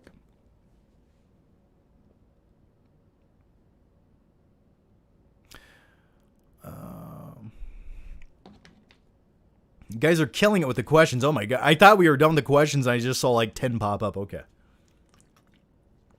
I'm all out of my pre-workout juice. It says MKF30 has been a member for 4 months. Well, thanks. It's happy anniversary to us. Hagulera1723 says, hey, John, best Sam Mendes movie outside of James Bond. Easy. American Beauty. And I know we can't really talk about Kevin Spacey as much as we want to. I know. He's been canceled and he did some very outlandish things, to say the least. But I still like the movie. And I would say that it was easily my favorite Sam Mendes film. I just like the story about a guy in a midlife crisis. Like, I'm gonna relate to it one day. MKF30, most excited about Transformers Rise of the Beast with Beast Wars characters, the new Exorcist sequel trilogy, or the rebooted Little Shop of Horrors. To be honest, I'm not that excited about any of them. Maybe the Transformers Rise of the Beast thing could be cool, but that could be like generic bloated Hollywood action garbage easily. But I think that will at least... I think they've learned their mistakes from the Michael Bay Transformers movies. And they're like, you know what? If we just give fans what they actually want to see, they'll be happy. So maybe we'll start doing that. And you could have like Gen 1 of the Transformers. I think that would always be cool. The Exorcist sequel trilogy, I hope it's handled well. If it's put in the right hands, it could be phenomenal. The Little Shop of Horrors rebooted movie, I didn't even know that was happening. But why not just watch the original? What was Rick Moranis' name in that? And the plant was like, oh baby, like I forget his name, but anyway, it's been so long since I've seen that. Lidybug28, I know who you are. Let's get chilies and commit a crime afterwards. Well, only if we can get the 2 for 25 with the you get appetizers and you get a dessert. What crime do you want to commit? Not a violent crime. I'm more of like, if you're going to commit a crime, I'm more about like either white collar crimes because I don't want to pay my taxes, or like a property crime where I can steal like a very expensive car. Those are the two crimes I want to commit. But yeah, anytime. A-Train 98. Do you think they should release the air cut of Suicide Squad? No. I don't even care. I don't care. Why clog the DC drainage pipe with like that? Like, even if it's slightly better, I feel like his cut might be better, but it's just more sequences of like Jared Leto's Joker just being weird for the sake of being weird. So I don't necessarily think I need it, and plus I don't feel like they want to spend the money. I feel like they just want to, like, especially with the new Suicide Squad coming out, they're just like, okay, let's just move on. Let's just move on. It never happened. King of the Hills 34. I'm watching Jingle All the Way before Christmas in July. In July ends. I can't read. I'm watching Jingle All the Way in What the? I'm watching Jingle All the Way before Christmas in July ends. That's exactly how the sentence goes. The movie is not great, but I sure as heck enjoy it. Put the cookie down. Oh yeah, I can watch it all the time, man. I'll watch Jingle All the Way. I will watch Jingle All the Way. Christmas, St. Patrick's Day, Easter, whatever. I'll watch it on Columbus Day, okay? There's no right or wrong time to watch Jingle All the Way. It's just whenever you want to have a visceral experience with Arnold tracking down a little junky Turbo Man doll for his son Anakin Skywalker. That's when you watch it. J-Dog 454. Favorite Back to the Future movie? I think the first one is by far the best, but I feel like the second Back to the Future movie for me just gives you the most. You get to relive that 1950s, then you go into the future, you have like the holographic shark coming down, and you have the little dehydrated pizzas that they cook, and I'm still waiting. I don't care about flying cars. I don't give a shit. What I want in the future is little dehydrated pizzas that are this big, and you put into the thing, and they rapidly expand into full-size pizzas within like 10 seconds. I want that. That will be, when we get that, we have truly made it to the future. Like Elon Musk wasting all this money on rockets and shit. It's like, okay, you can go to Mars. I don't want to go, but you can. But who's going to invest in little dehydrated pizzas that I can eat that expand into full-size pizzas? What billionaire watching right now? And I know there's at least 12 billionaires who watch my live streams every week. I'm talking to you, Jeff Bezos. If you're watching right now, talk to me. I have some ideas. All right? That's all I have to say about that. How did we get to that? Oh, yeah, you asked me which Back to the Future movie I enjoy. Yeah, the second one. Claudia Roguejohn. People want Zack Snyder to make a Ghost Rider movie. Please no. That guy should never touch another comic book movie. Justice League was an exception. Yeah, Zack Snyder is, sometimes I love the guy and sometimes I just can't watch his movies. Like he was on a roll. Like he had the Snyder Cut release and people were like, yeah, thank God, it was so much better. And it was. And then he comes out with a movie like Army of the Dead. And you're like, okay, a cool zombie movie in Vegas with a heist twist to it. What could go wrong? And then you watch it and it's like, it's not even a real movie. It doesn't even feel like a real movie. I was really excited to see it too. And then I watched it and I'm like, no. And like, I like Man of Steel. I liked his Dawn of the Dead remake. I thought it was great. But yeah, I don't know, man. Sometimes when you give Zack Snyder too much freedom, it just like falls apart. So, all right, I'm gonna dive into some YouTube member questions. So if you guys are YouTube members, please comment, or if you guys are in the normal chat, comment away. I'm going to try to get to as many questions in the normal feed as I can. And I know people always complain, John, you only answer super chats, and I do my best to answer as many questions as I can. But if someone's going to like help support the channel with a super chat, I'm going to get to it, obviously. So, all right, here we go. Just JDD24. First Back to the Future is objectively better, but the second is my favorite. Yeah, the second one just has more flavor and variety. And you still get all those quality moments like the first movie does, which is a better narrative when it comes to a story. But the second one, man, I like going back and forth into different timelines. Dark Side and Master says Jeff Bezos is a real life Lex Luthor. I would agree with that. Let's see. Kingsman is his best movie. Oh, Matthew Vaughn, right? He directed Kingsman. I think I would say like Kick-Ass or like or X-Men Days of Future or X-Men First Class is his best movie. Also, Layer Cake was pretty good. American Beauty is overrated in my opinion. I don't agree with that. I don't think American Beauty is overrated. What was that noise? I have no clue. It might have been my mouse. I don't know.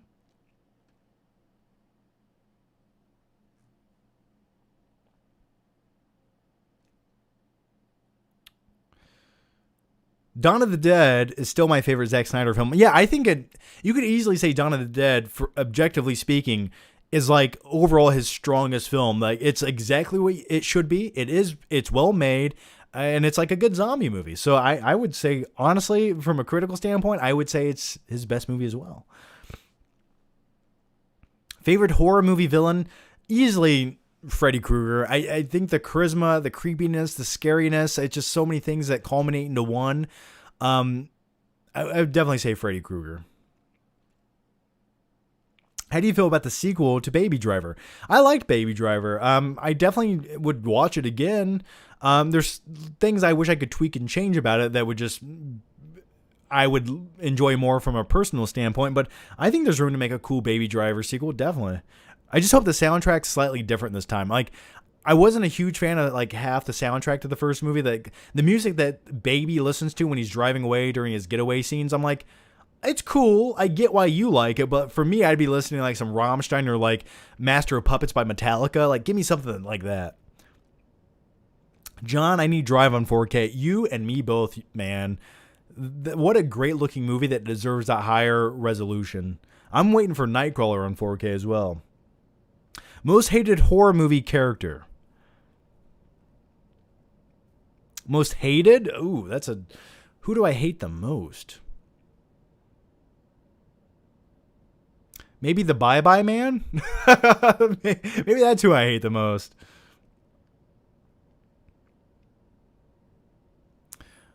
The next one comes from Mista 47.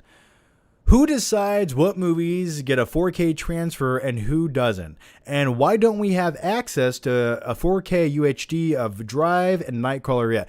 Why hasn't James Cameron put The Abyss or True Lies out on Blu-ray? I don't understand. I don't know. I couldn't tell you. I don't understand. Things don't make any logical sense. There are so many catalog titles that it's just like maybe they don't have the time or the resources, or maybe they don't think it's worth the effort to go back in and spend money on restoring them. I don't know. I truly don't. Studios are the ones figuring these things out. I mean, obviously, every big major release will probably hit 4K because there's a built-in fan base to go buy the movie again. But for the smaller ones, I don't know. There's some odd choices of movies that have hit 4K and some that just haven't. So I could not tell you. Claudia Rogajan says, Zack Snyder just wants to make everything serious for some reason. I think he thinks it makes his movies more important than they actually are.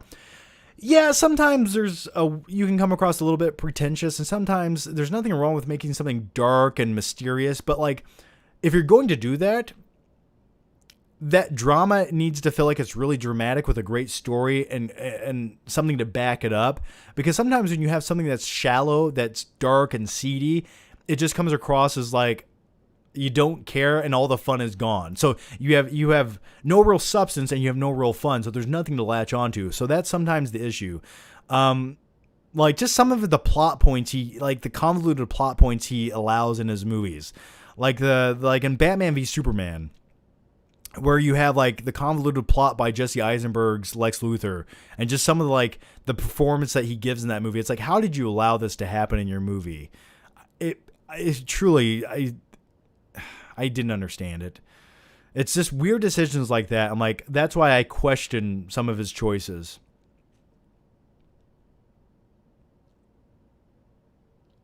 Night King 01. John, The Green Knight was awesome. Thank God it wasn't bloated Hollywood trash. Yeah, most A24 films are not going to be bloated Hollywood trash, which it's always refreshing to see a movie like Green Knight. So yeah, I'm definitely going to check it out.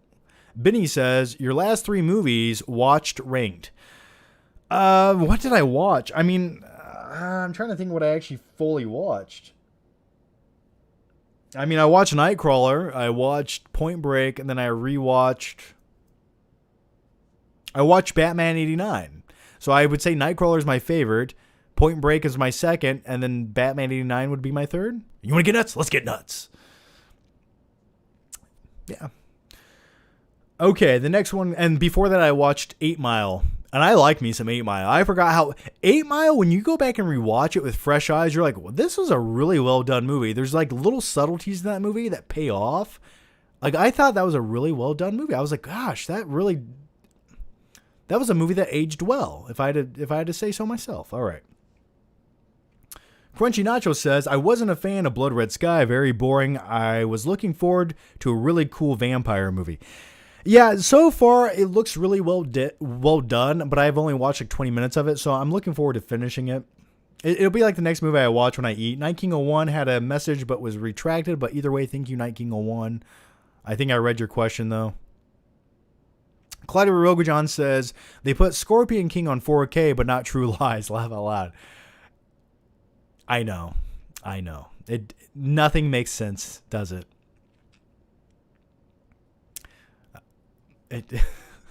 I would like to get The Mummy on 4K, though. I feel when I watched Jungle Cruise, I was immediately in the mood to watch The Mummy, because that's essentially Jungle Cruise just ripped off half the shit The Mummy did, but I do want to watch it. Do you like History of Violence? I do. It's not one of my favorite movies. I've seen it once. I did enjoy it. Do you like Candyman? I've never been a big fan of Candyman.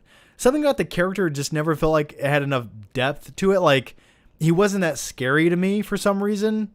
Like, the concept of saying something in a mirror 5 times and then, like, he shows up, that's terrifying. But I feel like they just showed Candyman, like, too much, which took away the mystique of the character, and he was never a scary character to me. I don't know. I just was never a big Candyman fan.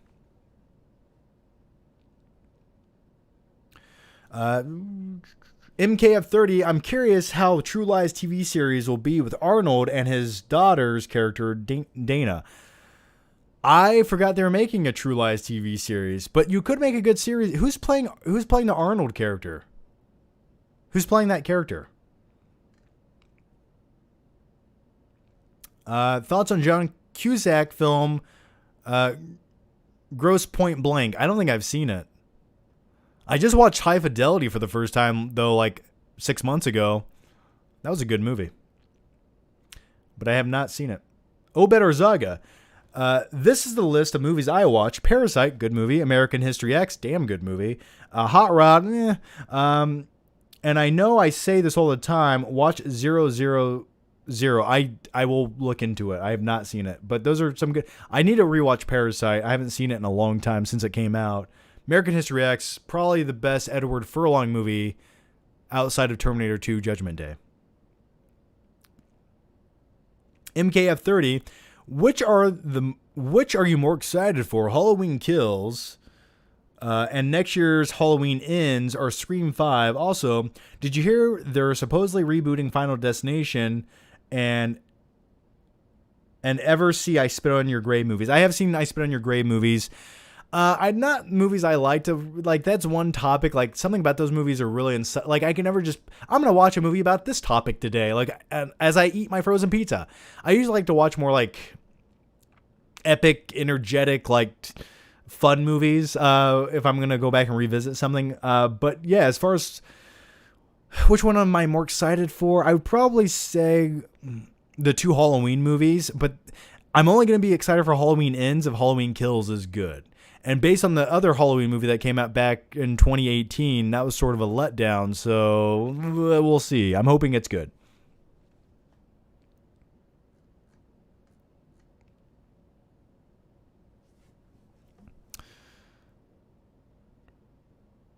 Gavin Ayat. Oh, Gavin Ayat. Thank you for telling me how to say your last name. Thank you. Gavin Iott. Favorite David Lynch film, Mulholland Drive is my favorite. I feel like you would really like Blue Velvet and Wild at Heart with Nicolas Cage. I probably would like Wild at Heart based solely because it has Nicolas Cage. People have been telling me to watch Blue Velvet for a long time. It came out, what, 88, 89 or something? Mulholland Drive, I did watch it. And when I watched the ending to it, maybe it's because that cliche has been done multiple times since. I was like, oh, sort of tainted the movie for me, not going to lie. So anyway, not a big fan of David Lynch. Sorry, I'm just being real with you. Not a big fan. I can't think of any of his movies that I would say is like one of my favorite movies. But with that said, I do need to watch Blue Velvet and Wild at Heart. I have been meaning to watch Blue Velvet for years now. Is Blue Velvet streaming on anything right now? Or is Wild at Heart streaming on anything right now? Maybe I'll watch one of those tonight. But thanks for the question. Azim says, Johnny, you skipped my super chat Streamlab question from the beginning. Also, what made you want to do parking lot reviews? Azim, let me go back down and find this question of yours. I'm sorry I missed it. Sometimes it's easy to miss questions on here. Why do I do parking lot reviews? Something about just coming out of a movie and giving you my initial raw thoughts on a movie. It's the kind of videos I would rather watch than someone sitting down in a room giving a review of a movie with 8,000 jump cuts. Something about that feels disingenuous to me, though I know that's like the standard on YouTube, and I think that's what people are conditioned to watch. But for me, watching the straight out of the theater, here's my review of the movie in the parking lot, it feels honest to me. It's like more energetic, and I don't get too much time to think about it. You know, I just have to shoot it. Here it is. I didn't pre-plan it. These are like real thoughts from me to you. And if anything, I like it to sort of have the vibe of like you go see a movie with a friend, and then right after that movie, you and your friend are talking about that movie in the parking lot. So that's what I want the live reaction / reviews to feel like. And I know like some people don't love them as much, but some people do. I don't know. Do you guys enjoy those videos more than standard movie reviews? Let me know. And Azim, I have looked for your question for the last 20 seconds as I was answering your other question, and I do not. So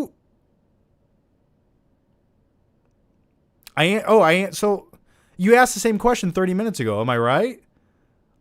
Azim the Dream Reviews. Yeah. Okay. Here's your question. So I just answered it, but sorry I missed it, man. But thank you for the super chats, Azim. Azim's always here on the live shows, man. I do appreciate it, Azim. Sometimes I just want to give you a hug. A really tight hug. Take that how you will. I'm making sure I didn't miss another one of your questions, Azim. I don't think I did. But thanks for the question. Okay, the next one comes from... Amariam says, I enjoy them. Well, thank you. Yeah. I like the parking lot reviews. Yes, I enjoy them, but I still do prefer movie reviews. Yeah, sometimes I think the benefit with the movie reviews is like you're sitting here in a well-lit environment. Sometimes when I do the parking lot reviews or the reaction videos right after the movie, sometimes I don't remember to say everything I would in a normal review because I'm just like going off the cuff. But I feel like it's enough. Like I like you clearly know what I liked and didn't like about the movie. I wouldn't say it's like an analysis of the movie by any means. But that's not to say I'm not going to do normal reviews for movies. Right? I think the reason I started doing them is because I didn't have my normal setup ready to go. And I was like, well, I got to shoot these somewhere. So that's why I started doing them. Where does Inception rank in your favorite movies? It used to probably rank a lot higher than it does now. It's one of those movies upon revisit, it always drops a few notches down. Derek Hackett says, did you ever see the 2010 movie, The Crazies, best zombie movie ever made? I kid you not. I have seen it, saw it in theaters. I enjoyed it. I wouldn't say it's one of my favorite zombie movies ever made. It's a good movie.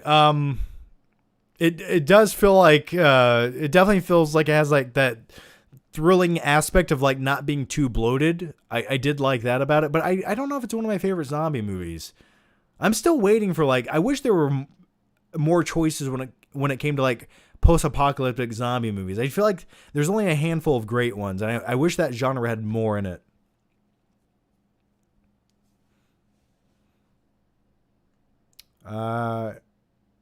Ranger Matt says, I like parking lot reviews. Well, thanks, Ranger Matt.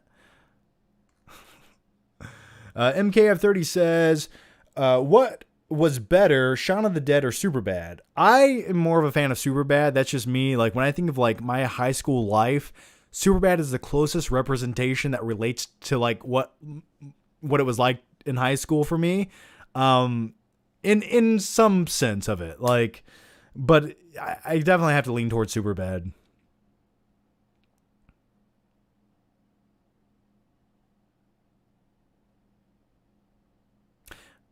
Memento is still one of my favorite Nolan films. Yeah, Memento was always good, but once again, I'm going to go to the Dark Knight trilogy, and then I'm going to go to, if I had to pick one outside of the Dark Knight trilogy for Nolan movies, I'm going to go with The Prestige. Easily, I think the best Nolan movie that I enjoyed the most. I wish he would go back to movies like that.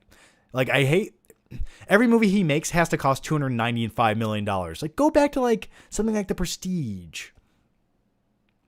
Owen Movie 75, what's the next movie you're seeing? Probably Green Knight and Suicide Squad. I would say those are the next two movies I will be seeing. Jason Black says, hey John, have you seen Dog Soldier's best werewolf movie I've ever seen? I have not seen it. Darksided Master says, favorite Brat Pack movie? Probably The Breakfast Club, I would say. If you want to... Probably The Breakfast Club. I mean, if you want to go to like, it's not really considered Brat Pack, but John Hughes movies of the 80s, I would say Ferris Bueller's Day Off, because that just like gave me the motivation and the outlook on life that I stand by to this day. You know, it's true. Life moves pretty fast. If you don't stop to look around once in a while, it could pass you right by. I stand by that motto.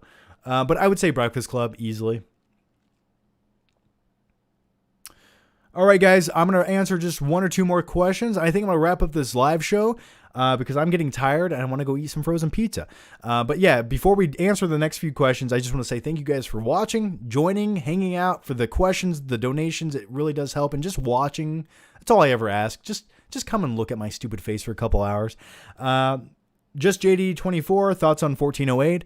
I liked it. I saw it once. You know, it was based on a Stephen King novel, right? With John Cusack. I enjoyed it, but I just never had the urge to revisit the movie again. Have you seen Running Scared with Paul Walker 2005? I have, multiple times. And I love the scene in Running Scared with the creepy, like, suburban couple who seem utterly normal. And this is what I'm saying about the scariest characters in movies. The ones that are completely normal. And then they, like, abduct children in that weird, creepy playroom. Like, that was... I was like, whoa. But I did enjoy Running Scared. Sort of like an underrated movie. Better Zaga says, you want a 5 or a 10? Higher numbers are always better, man. You got to go with a 10. Give it a 10 out of 10. Claudia Rogajon says, speaking of more Snake Eyes, I'm not a Joe expert, but I'm pretty sure there are no mystical mumbo jumbo in G.I. Joe lore. Shaky cam wasn't that bad, but yeah, you know, the thing is, the shaky cam, well, the thing, it wasn't even the shaky cam in Snake Eyes that ruined it, because it's like, you have an action martial arts film. Like, you could make this great. You could have great fighting sequences that stand out. Like, if nothing else, if you have a shitty script, at least make this fighting sequences reminiscent to something like Raid or something. The Raid. But it wasn't only the shaky cam, it was the cuts. Like, I remember so many times, like, there was a fighting sequence and the camera had a cut every 2 seconds. I was like, no, like, just don't do that. Just stop. Like, have you learned nothing? Why are we going back to this terrible trend that was like in 2005 to 2010 action movies? Like, stop doing this. Joshua Garrison says, hello, what's up, John? What's up, Joshua? How's it going, man? Claudia Rogajon says, speaking... Oh, we already answered that. Amarian says, night, John. Bye, everyone. Have a great weekend. We'll sleep tight. Good night. Thanks for watching.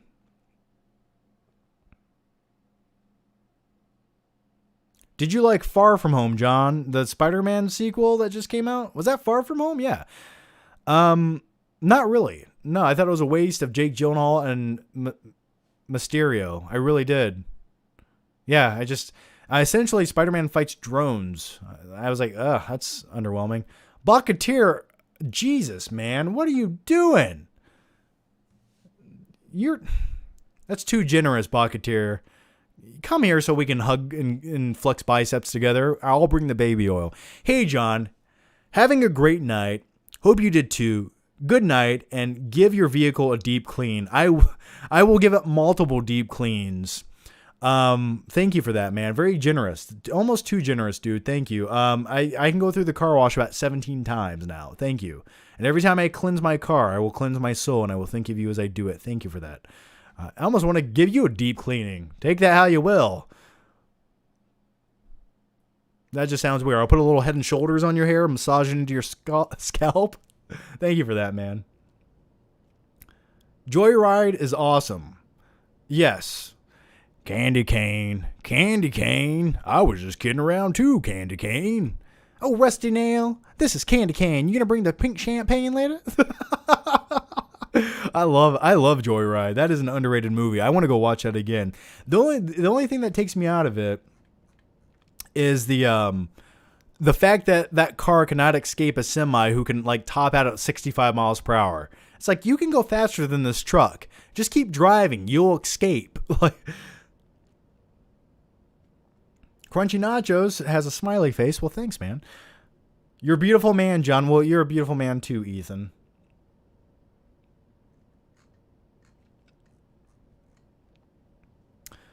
Let's see. Night King 01 says, have you ever seen the movie The Driver from the 70s? It's literally Drive. Drive ripped that movie off.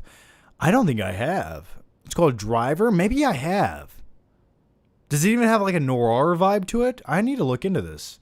Driver from the 70s. I'm going to look that up after the live show. I'm sure it borrowed something if it did. I am genuinely intrigued now. Interesting. Claudia Rogajon says, the Bourne sequels ruin action movies. You agree? Yeah, I would say anytime Paul Greengrass directs a movie, it sort of ruins your appetite because it makes you nauseous. It's like, just shake the camera as much as you can, Paul. Oh, you're so artistic. I love it. Like, no, stop. Just stop. It's gross. Yeah, I hated the Bourne sequels based solely on that. Like, they were just atrociously hard to look at. Like, it ruined the movie. It's like whenever you have a movie with a nice budget and then you shoot it with like early HD cameras and then you shake the camera, it just looks like a student amateur film. Like, instantly just takes it down a notch. That's why I like the first Bourne film the most. Beach Bum 0331. Have you seen Out of the Furnace with Batman? I have not seen Out of the Furnace with Batman. I have not seen that. Speaking of Batman, I need to watch the animated Long Halloween new Batman movie. I just have not got a chance to do it yet. Is it good? Does it feel like they got the story right with the Long Halloween based from the comics? Let me know. Blue Velvet is on Showtime, but it's also on Blu-ray on the Criterion Collection. Yeah, I don't have Showtime, so. What's your pre-workout? I use something, it's called like 6-Star Energies. It's 6-Star, the brand is 6-Star. You can buy it like anywhere for like $15. It's pretty good, does the job. I get the what is the 4th of July popsicle flavor, the red, white, and blue popsicle flavor pre-workout. Something about that's so refreshing to me. Speaking of Greengrass, have you seen United 93? I have, not a big fan. I want to see Flubber Cinematic Universe. Don't we all? Just JDD24. Supremacy is my personal favorite. Yeah, not mine. I would just the first one is the one I like. Which one is Supremacy? Is Supremacy the second movie? I don't remember. Did you like the new Venom trailer? I can already tell the tone is, the way it's shot, it just looks so blah to me. And I know Andy Serkis, I have more faith in him than I do the previous director, but it just doesn't look like it has its own style to it. It just looks like, here's the Sony style. We're going to do that. So I do want to see the movie. I'm hoping it's good, but the trailer honestly did not impress me as much as I wanted it to. Have you seen the Scorpion Revenge animated movie? I have not. Matthew says, since it's been over 10 years, will you do an updated favorite 20 movies of all time? I will, in fact, do that. That is one of the movies I've been meaning to make, and it's one I'm definitely going to make this year. It's just so frustrating to make that, and then you see like a great movie a year later and you're like, shit, I should have put that in the list. So I do want to make that this year. I do want to make my top 20 favorite movies of all time again. And a lot of those have changed, but some of them have stayed the same. Kyle says, John, you are the man. Have you ever been able to watch Stand By Me without shedding a tear, or does it have too much nostalgia to not get emotional? You know, the thing about Stand By Me and movies like that always make you question your own mortality and your life and your choices. Like the ending sequence to that where he's like, you know, you never have friends like the ones you have when you're 12 years old. Jesus, does anyone? Something about that just always makes me think about my youth and my childhood and how life just is moving way too quick. So do I cry? No. Could I? Yes. Yeah, I love movies like that though. I like movies that make you question your own mortality. I think those are like great, profound films. So yeah, like Toy Story does that to me for some odd reason. I don't know. Especially the third Toy Story. Jesus, I want to cry thinking about it.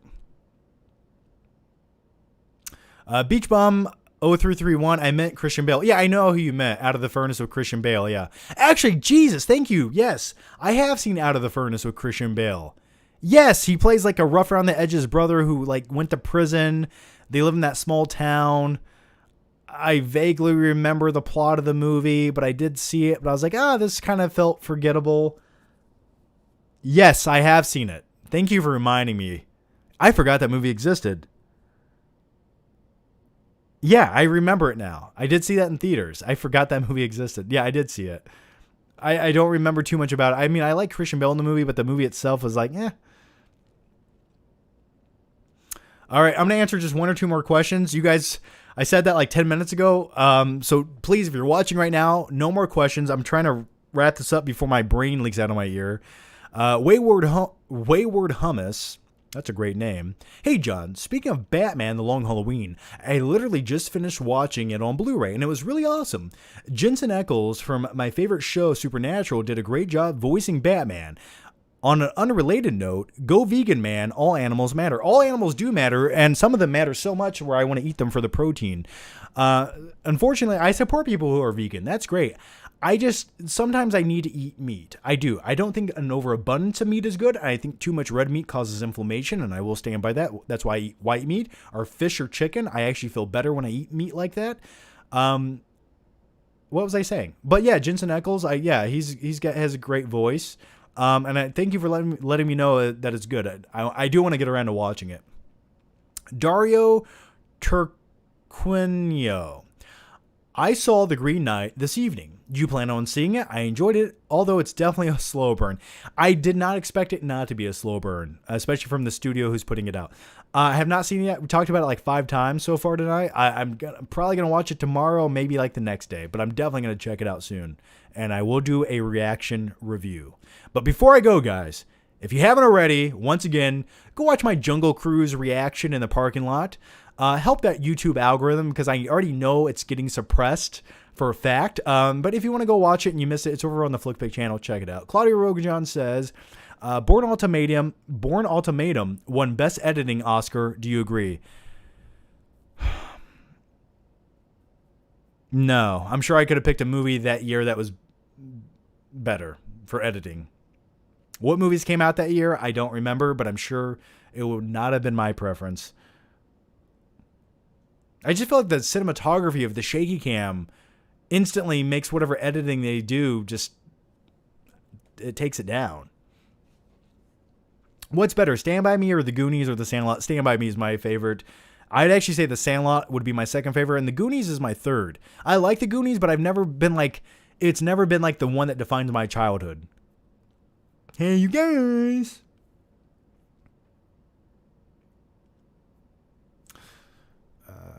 Night King 01, I meant The Driver is about a getaway driver in LA, literally called The Driver. Come on. That's pretty reminiscent. I'm not gonna debate that. I'm just saying I agreed with you. I just need to check it out. I haven't seen the movie.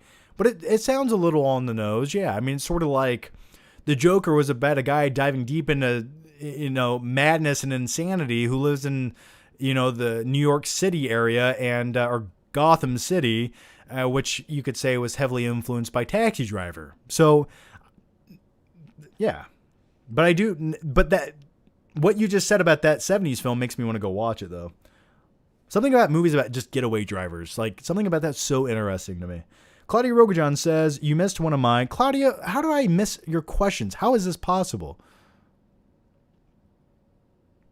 Claudia Rogajan says, Bourne Ultimatum, the Bourne movies ruin action movies. Yes. I answered your G.I. Joe question. I answered this one. I answered your Zack Snyder question. I answered this Zack Snyder question. What was the question, Claudia? Ask it right now. I answered all of your questions that I can read, man.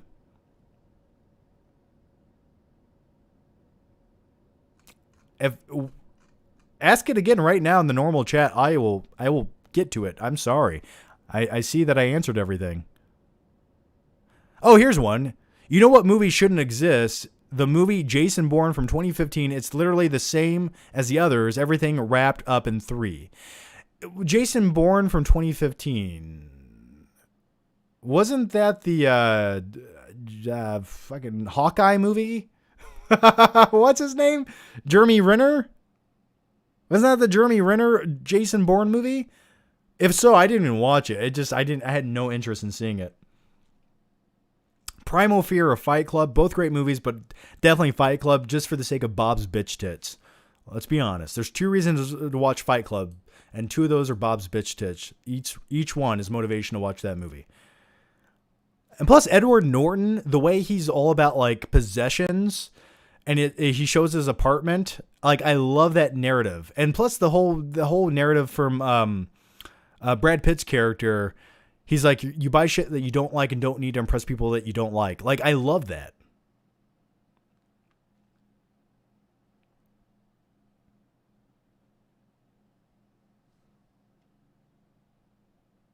Why did Night King get deleted? I don't know. I don't know what that means. Night King 01 says, I mean, the driver is about... Oh, we already answered that. Yeah, I don't know what that means. No, that's Bourne Legacy. Then what was the Bourne movie in 2015? Then what are we talking about right now? Then I don't know. Was there another? There was another Bourne movie in 2015. Holy shit, I forgot that existed. Yeah, it's the one where Matt Damon's fighting with his shirt off, right? That's all I remember about that entire movie. Oh my, that's how forgettable that movie was. Jesus Christ, it's Jason Bourne. Like, okay, we get it. Just shoot him. Claudia Rogajan says, 2016, my bad. The one where Matt Damon returned. Okay, now that makes more sense. 2016. Yeah, I remember seeing that. Yeah. Have you seen A Quiet Place Part 2? Yes, I did. I talked about it in the last live stream. I have the 4K right here. I liked it. I like the previous one a little bit more. I think it's a better movie, but nevertheless, I think it's a good sequel. I just think the first one was a better movie with like more iconic imagery. John should move the live streams to Twitch. Why? I mean, everyone who follows me already does it on YouTube. So, I mean, making you guys go to Twitch would just lower the viewers and make people who don't have a Twitch get a Twitch, which is... I don't even know how to work Twitch, to be honest with you. I do not comprehend how to use it. I just don't. Owen Movie 75 says, when will you go live again? I would like to at least do 2 live streams a week going forward. So which days exactly? I need to get better at announcing them a little bit sooner, but I would say probably we can do another live stream like early next week, and then I'll do one like on the weekends. So I'll do one probably like between Monday and Wednesday, and then I'll do another one like on the weekend. So I will definitely announce them on Twitter or Facebook. So look out for that.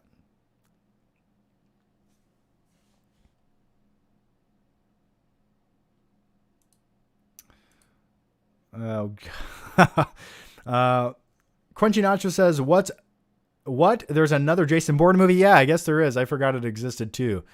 Blake Madden says, hey, John, by the way, I said I was going to go 20 minutes ago. You guys are making me a liar now.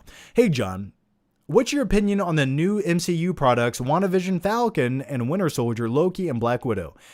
I liked Black Widow the movie overall, but it definitely had weak points to it. Like, I hated the plot point of like smelling pheromones that control people's minds. I'm like, this is stupid. I thought Florence Pugh was the greatest addition to that. Also, I liked the Red Guardian character who felt like a live action Mr. Incredible. As far as the MCU shows on Disney Plus, I'm not really a fan of any of them. They all feel like things that spin their wheels in place and not much progresses. And any progression they do make, I'm like, I could have lived without that. Or you could have just summed it up to one sentence. I liked a few episodes of WandaVision. Didn't love the show. Falcon and Winter Soldier, I wanted to like. I thought, like, going into it, I thought it was going to have a different vibe than it did, and I was let down. Loki, I love the character Loki. I watched 3 episodes, and I was like, I'm good. I don't really care. The Hawkeye one could be good because I think Florence Pugh's character will have a bigger role, which gets me excited, so I'm kind of looking forward to that. Bo Cylinder says, greetings from Sweden, favorite Jack Nicholson film. I would say his last great film was definitely The Departed. If I had to pick a Jack Nicholson film, I would say The Shining is one of my all-time favorite Jack Nicholson films. And as a kid, it was definitely him as Joker and Batman. I'm glad you're dead. Like, yeah, you can't beat that. And when I die at my funeral, please someone play that clip of Jack Nicholson saying, I'm glad you're dead. Like, please, I need it. In Holmes 25. John, my buddy ate too many Slim Jims while watching Uncut Gems, and he went to the gym and afterwards got his girl a gem from a jeweler named Jim. My brain just literally melted, and you just took 5 years off my life by making me read that. But I do like Slim Jims. That's what I have to offer that question. Michael Joy says, ready for the new Suicide Squad and pretend that the 2016 version never happened. Yeah, I'm going to pretend it never did happen, and I'm going to pretend I wasn't as nice to that movie in my review as I was. Shame on me. But yeah, I'm looking forward to it. King Shark voiced by Sly Stallone gets my juices flowing. X Connor X, do you ever believe you're gonna die in your sleep or whenever because you're a nervous wreck? Just me? That was dark, man. Connor, just take comfort in this. You can't control anything. We just are bacteria clinging to a giant rock spinning in space at thousands of miles per hour. Take comfort in the fact that you can take comfort in nothing. So when you go to sleep, just enjoy it, man. Just enjoy it. Joshua Garrison just became a member for the last 4 months. Yay. Thanks, Joshua.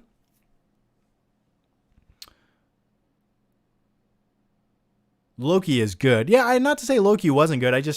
I became less interested in it. And plus, the whole premise of the show was like, okay, anything in the Marvel universe can just be undone. It doesn't matter. The stakes don't exist anymore. I don't like that. Yeaman John says, why does no one ever list McTiernan as a great action director? He is. Predator, Die Hard with a Vengeance, The Hunt, for Red October, Last Action Hero. His movies are very rewatchable as well. I think John McTiernan is definitely an underrated action director by far. I wish he was doing more in recent years that really stood out. But yeah, Predator, Die Hard with a Vengeance, which is my personal favorite. The guy can direct the hell out of an action movie. And he's like, the thing about his directing style is he had like a grit to it. And I always liked that. His movies never felt bloated. That's what I always enjoyed about his style.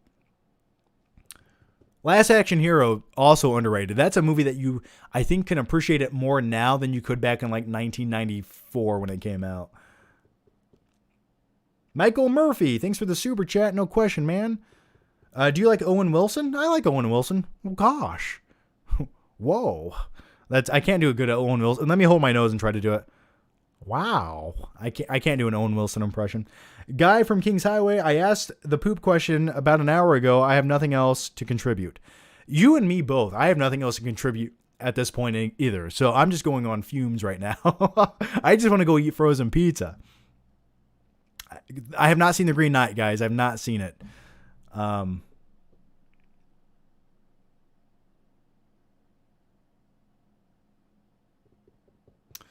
Disney should pay actors. Yeah, the whole Disney dispute debacle thing with Disney owing Scarlett Johansson more money because she signed an agreement that her movie would be theatrically released, which it was, but it was also released to streaming. So, in I think all fairness to her agreement, she should be entitled to some of the streaming revenue as well. I don't know the ins and outs of her contract, but really at the end of the day, what we have here is we have $1 billion studio and $1 million actress fighting over money.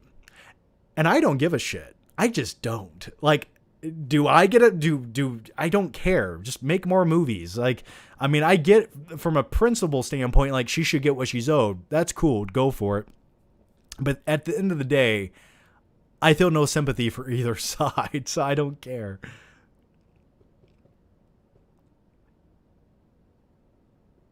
Michael Tallies. What would you want Tarantino to make next? I would love to see Tarantino direct a sci-fi film. That's what I want to see. When they had the rumor going around that he was going to direct the next Star Trek film, I was like, please give me that. Just that sounds like the best movie you could ever make, ever. Like, because he has this great ability to make just two dudes hanging out, having a conversation truly incredible. Like Jules and Vincent in Pulp Fiction, just cruising the streets having conversations about Royale with cheese, or in Once Upon a Time in Hollywood. Like two characters just talking. That's what I like. So I can only imagine the dialogue he would write for Spock and Kirk. Like, I think it would be great. Beach Bum 0331. What is your biggest disappointment / TV show / movie? Recently, probably some of the Disney Plus shows, I would say. Trying to think of as movie would go. Biggest disappointment as for a movie.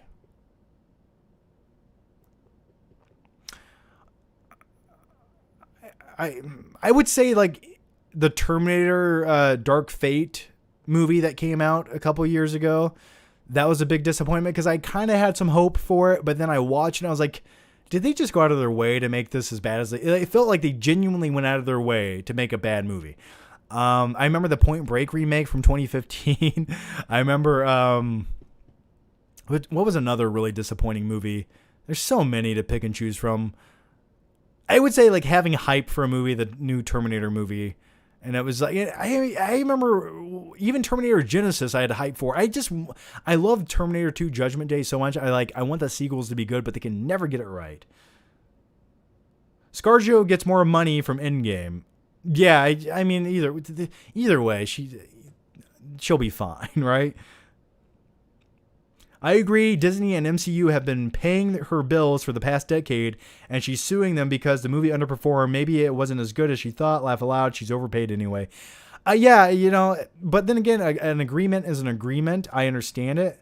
And the other thing is, like, the question is, would she be suing them if she wasn't slated to star in more movies by Marvel?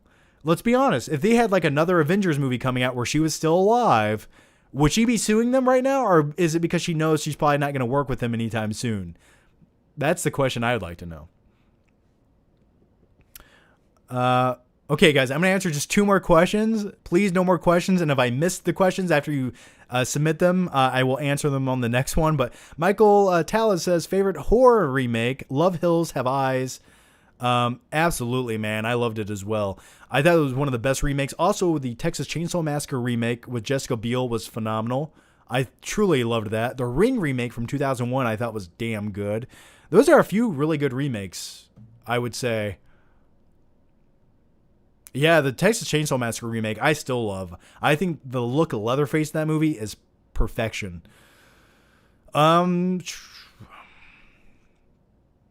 InHomes 25, John, any flick skits on the way? Your American Psycho and Jaws in the pool are great. Also, the April Fool's one was a good idea. Was a good one. Well, thank you for that, man. I don't think I have any skits on the way. Nothing off the top of my head. Yeah, nothing I can think of. But I'm glad I did make the American Psycho ones. I made like 3 of those. Jaws my pool. Don't even get me started. John Ordolaza. Did I say that right? Probably not. I'm sorry, John, but thanks for the question. How do you find the drive and motivation to make content? I started 9 months ago, but I've struggled in the last month making anything. Much respect, bro. I've struggled many times over the years. As you guys know, I get very inconsistent, but it's only because I only like to make videos when I truly want to make videos. I feel so disingenuous when I make forced videos. I hate it. So yeah, the motivation for me is, it's sort of what I do for a living, and that's motivation, but also I miss it. I love to come back. When I start missing making videos, that's when I want to come back. And I come back like stronger than ever before. And that's, I don't know. I think the live streams, once again, I said this earlier, but like this is like one of my favorite things to do. It's just so organic. Like we're just talking about movies, or we're having a conversation. It's not overly edited and chopped as shit, you know? It just, I get to talk about what you guys want to talk about. That's what I like. And they're fun to make. So I think when you lose the motivation, you need to just get creative and start doing something you want to make that truly makes you want to push record on that camera. If you're not having fun, then the people watching you probably aren't having fun either. So you at least have to entertain yourself first and foremost. Sid Dave, do you want to see a Poison Ivy / Harley Quinn movie? No. We saw a Harley Quinn movie. It was called Birds of Prey. I'm good. Fuck it. I'm good. We saw that junk. No more, please. Now put Harley Quinn in Suicide Squad. Cool. Or have a competent director and writer for a new Harley Quinn movie. Okay, I'll check it out. But based on what we got last time, I'm good. All right, guys, I'm going to wrap it up there. We have one more from MKF30. Did you hear they're remaking Friday the 13th? Finally, that stuff with Corey Feldman is in the rumors. I don't know if they'd actually bring back Corey Feldman. I would love it if they did. I think they want to bring back his character, not so much Corey Feldman. But it baffles my brain that we don't have more Friday the 13th films. Those are low-budget horror films with an iconic character that are guaranteed to make money. And if they're good, the possibilities are unlimited with those. It just blows me away that we don't have more of those films. Like the one genre in Hollywood that always makes money, and you can make it for a low budget, are horror films. Especially when you own the rights to Friday the 13th. It's like you're making Bye Bye Man and shit, but you're not going to make a new Friday the 13th movie. What? Chad Hugan, looking forward to the next Indiana Jones? Of course I am. Anything to redo the previous Kingdom of the Crystal Shit Skull, I will be happy with. I think they have a competent director. I'm glad Harrison Ford's back. They're making this movie. Like, I don't think we have much time to make another one after this, so I hope they get it right with this, with Harrison Ford, because he is 80-something years old, right? I'm just glad he's healthy enough to make another one, so I'm looking forward to it. Indiana Jones is like my happy place type of movie, so I'm looking forward to it. I hope it's good. Please make this worth the time we waited since 2007.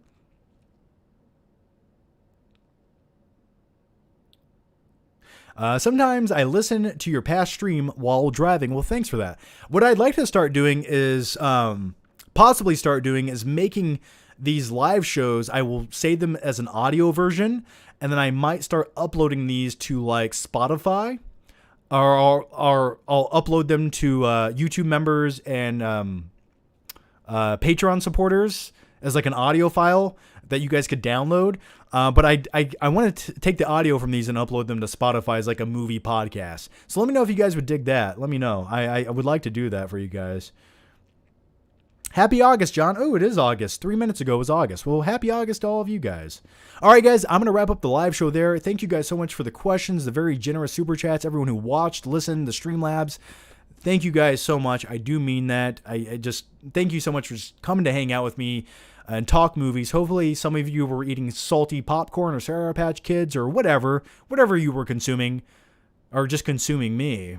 That sounds weird, but I liked it. But either way, guys, thanks for watching. Before you go, if you want to, give the video a like. It does help that stupid YouTube algorithm, because YouTube likes their thumbs up button. As always, make sure you subscribe. Go watch my Jungle Cruise reaction video over on the Flickpick channel if you haven't. I think it's a good time. Let me know if you like that format of video, and comment on the video if you like it. I enjoy making it. As always, guys, take care, have a good night, and once again, thanks for hanging out. It does mean a lot. Stay safe, guys. I'll see you next time.